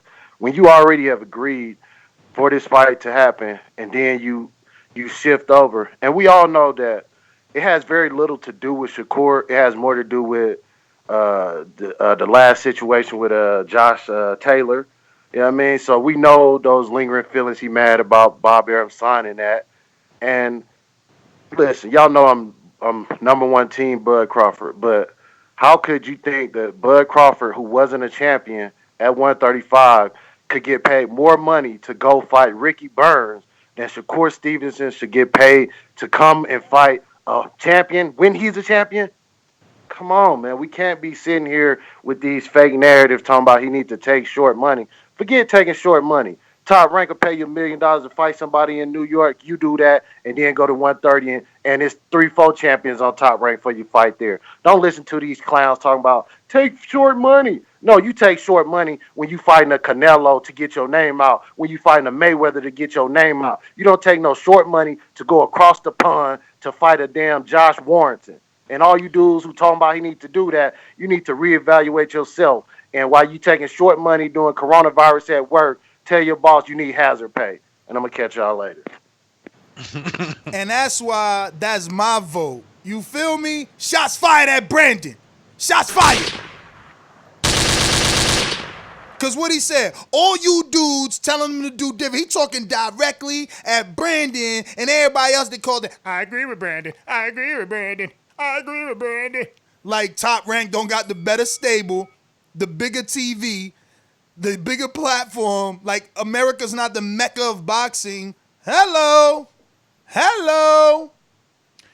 But anyway, just a quick reminder, if you are a $5 Patreon, you are absolutely allowed to call us up on Skype on Mondays for Untitled, Tuesdays, Film Study Tuesdays, Thursdays, flagship show.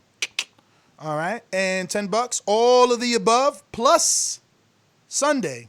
And then obviously 15 every single day. Any show, spontaneous or not.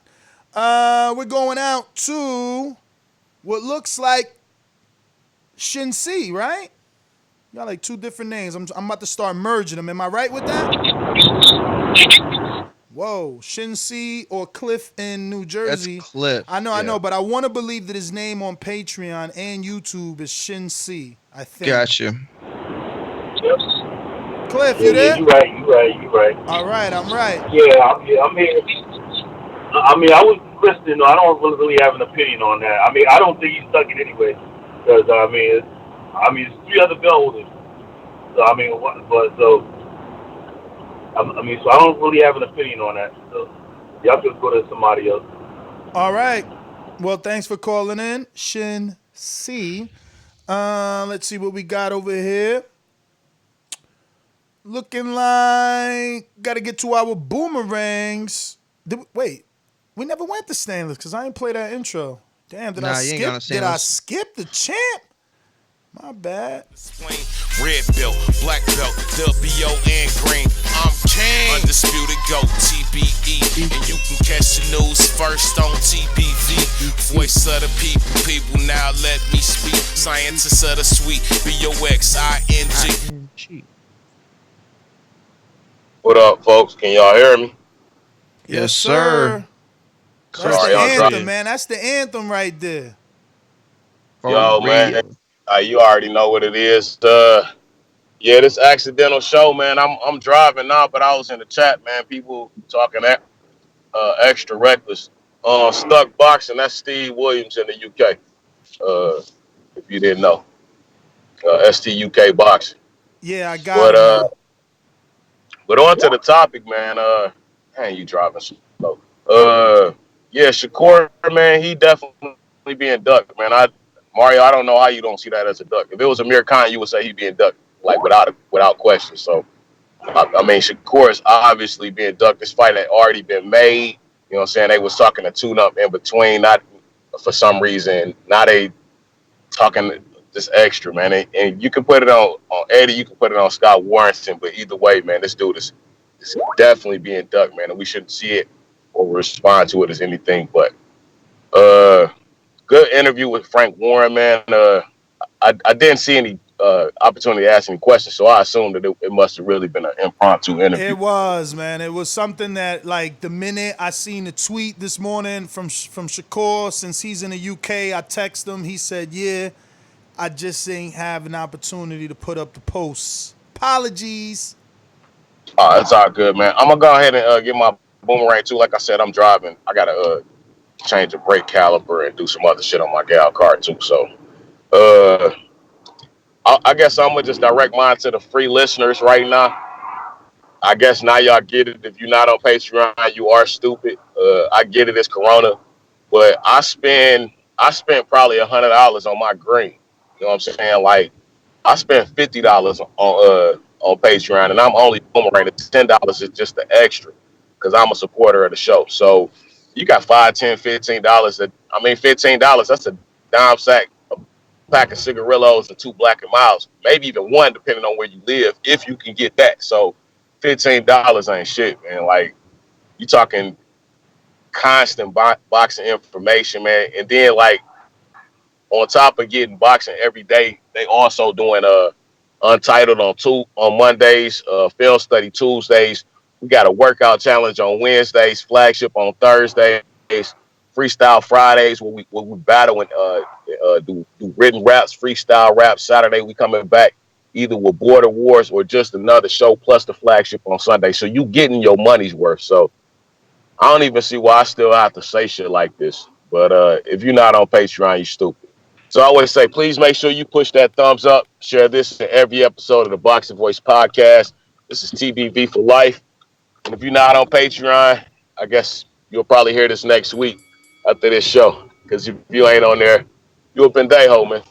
Shout out to El Camino. Peace. Yo, and $15 also get you like some friends or whatever you want to call us, acquaintances or, you know. Oh, good call. Yeah. Yeah. Because I wish, if I was a truck driver or a taxi driver or any kind of like sitting down or working in the zone right now and I started at 8, I would, be on the Boxing Voice on my speaker or something. Nah, a lot of truck drivers use it, man. Nah, That's I know. The beauty. That's why I put it in perspective. That's the beauty of it, man. And security too, man. Shout out to the security guards out there, sitting in the booth in your post, killing some time with us. Yo, there's plenty of people to come kick it with us, man. And like my man said, like we bringing you all types of things. We're not just reporting the news. We trying to bring you entertainment, man. So, I hope y'all appreciate what we doing for y'all. Yeah, entertainment is definitely a factor. We going to Boomerang in Atlanta. Intrigued. Do you want it? You ain't had much on this topic. Yeah, the only thing I'm gonna say is, I guess Eddie Hearn gonna go on his live and live today at 12 o'clock. So y'all want to check that out. That's it though. All right. Yeah. Let's see if Shakur shows up. You know, we going to Boomerang. J Matt. Yo, Yo. Before my call was ended, I was just saying I'm not here to coattail that's his and whenever he come up with his narratives day by day and stuff like that. So I'm gonna call it how I see it, whether you agree with it, whether you think I'm bud tender or one minded or whatever. That's just the way I'm gonna call it. For as the topic, Shakur and Josh Warrington, I do believe there's some ducking going there. I do believe that Eddie Hearn does want to get as much money.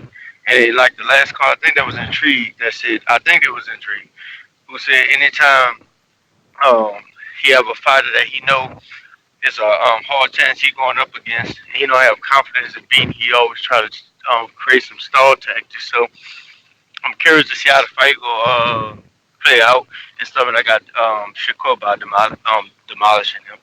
That's my call. All right. Looks like we have Brandon with a counterpunch in Cincinnati. What up? Call of the year. Nah. Not caller of the year. Nominee for caller of the year. Nominee for caller of the year of 2020. Yeah, but I appreciate all the love I get from people. I see they respect the real. This is a response to Stone Bones. A couple silly points he made. He said guys only take short money to fight guys like Oscar and Canelo. Well, I'm pulling up Floyd versus Gennaro Hernandez. Gennaro was paid $600,000 while Mayweather got paid $150,000. That was his first title shot ever, though. Shakur's past that. I'm pretty sure he was more popular at the time than Gennaro Hernandez, even though that was his only title shot. So he could easily try to flex his nuts and sit at the negotiation table and get more money, but he saw the bigger picture. He said Shakur Stevenson can make $1 million in MSG fighting somebody else, but the fucking opening purse bids for the 45 seconds, champ. I gave you more because I said one or two words over your call. But listen, you know, I can't, I don't know, man. Look, I agree with Stonebone from a sense, and I hear what you're saying, but Floyd fought Hernandez in his first fight, Brandon. So that's the equivalent of like Shakur's first fight, not Shakur's unification. Now, I don't know. You can still prove me wrong. Google and find out that the first time Floyd unified, he also received short money, but I highly doubt it, man. Like, remember, once you win the title is when your paycheck goes up. You got to win that title, and the paycheck goes up. You defend that belt. So this is a defense and a unification, man. Like, it wouldn't be right, to take short money, even though it sounds like he is, bro. He's already going to enemy territory. Like, I don't understand, like, how you not rocking with this dude. Like, he's going to a foreign country for this title shot. But it's kind of like the opposite in a sense. Not the opposite, but it's kind of like both sides of the coin in the sense where he's like, okay, he'll go to the UK, but he wants to get paid accordingly to take that kind of gamble. And I don't see how you could hate on that. You know what I'm saying? I don't know. I would want the same thing. Like, you know what I mean? Like, I would want the same exact thing. Like, Stainless come on and says, yo, the next battle, I want it in the D. I want it in Detroit. I would be like, okay, well, I want the money to go to the Detroit. Just like I would expect to pay him if he came to Corpus and we went to the Bank Center and rocked that place. It would be the same kind of thing. I mean, obviously it's completely different in that sense, but you get what I'm trying to say. Like, you deserve money to go to that person's spot. It's not just another fight. Agreed. And it's a unification. It's not your first shot where you're supposed to take short money because you're not the champion. It's like champion versus champion now. But We got a super chat from Pound for Pound supporter Andre Diakonu, man. Been rocking out with us from the very beginning, man. This guy's like, and what 2017 he received an award for being Pound for Pound supporter. In our 2017 appreciation night. Damn. So you going to that super chat? Yo, are your headphones connected, champ? I'm in and out. Sorry, man. I've been wanting to tell you about it. You just read it. I'm sorry. Yeah, but are your headphones connected? Because I'm literally talking about that right now. Yeah, nah, I'm fucking, bro. The chat is blowing the fuck up, and I'm just trying to like handle the trolls. Yeah, you got to give him a little leeway because remember, like how many moderators are on there? You know, controlling the racism. Nah, I got 7. I got 7 or 4. It ain't that bad, but like we've been off exactly YouTube for a while, so it's like I'm just trying to catch up with all the YouTube. They all riled up and riled up. Well, let me get to Andre, man. His super chat says, it's only 50 cents a day, folks. You got that Trump money last week. It costs money to run this platform. # double up. Shout out to Andre Diagno. Like I said, 2017 Pound for Pound supporter. We're going out to Trey in the Bay. Boomerang, what's up? Can y'all hear me? Yes. All right. Yeah, to me, it's obvious what's going on. I guess they're doing the same shit as Fortuna, man. They're trying to swerve, make a couple more dollars, and then come back and fight them. I mean, I had a couple other things to say too, man, but shit, I done forgot it. I ain't been able to write nothing down. What else was talking about, y'all? Really just this. I mean, we kind of flip-flopped to yesterday's welterweight topic a little bit because of some of the hosts, but just basically this. I mean, I agree with Stonebone and what Majid said. So shit, man, fuck, I should have just gave my call away, y'all. Y'all have a good one, man. This is my last call. I wonder if it's the same thing. Like I agree, it's very, very similar. But the reason why I think the Fortuna situation is worse is because they don't want the title. Like they're trying to fight to get the title without having to fight to get the title. You get what I'm saying? Like they're trying to get the title in court. Not court, but they're trying to get it through the sanctioning body and through paperwork. Like, to me, that's worse. Like, you want to be a champion? Well, then fight the champion. You know who the champion is. You know what I'm saying? But what do you want to do? You want them to give you the opportunity to fight not the champion, but for the championship. So to me, it's worse, but it is the same kind of situation. I don't know. I almost feel like I received that like you see it our way, because I think the way you put it, if you didn't, you just sparked like a whole thing in me, because it's like, it does seem obvious that Eddie and Josh are the ones avoiding the fight because they're the ones going to fight an interim dude that they're hoping gets elevated. Plus, they're the ones petitioning to the ring for the Ring magazine to be on the line when obviously Gary Russell is the longest defending 126-pound champion in the division. So to have a number one claimed without him being in it is just fucking ridiculous. But I got a super chat. Yeah. Super chat from Shin C. Didn't Shakur say he was moving up after the next fight? And he said the only did. Oh, go ahead. You go. No, I was gonna say he absolutely did say that. Yeah, he did say that, but he also said 2 months ago that if he stayed, he was only gonna stay for that Warrington fight. Well, he actually said unification, but he that's what he meant. Yeah, but I mean, he definitely meant Warrington. I agree with that. Let me just double check. Nah, he still ain't up. Cause we still on, man. Might as well. I'm into Lids Low, Decatur, Georgia. Talk to me. Hey, what's happening, fellas? Morning to you. Morning. Yeah, man, I really don't want to kind of use the word duck, but he is ducking it, man. Shout out in boxing, if somebody call your name and you do not answer them back, your ass ducking. Now, unless you have a plan like your boy Errol Spence had, you know what I'm saying? He actually said what his plan was. That's why I don't have a problem with him not fighting Bud here. Plus, we got to make sure he's right. But I want to give a shout out to everybody, y'all. And as far as my caller of the year, this year it'll be Stonebone. Last year it'll be me because I made that Andy Ruiz pick. You dig? And shit, I'm out there, man. Y'all stay up, keep doing what y'all doing, man. And hopefully when we come back, man, I want stacked cards. I don't want no bullshit. Everybody got time to heal. So these goddamn promoters and fighters, I hope everybody's straight, mind straight, family straight, because I want stacked ass cards, man.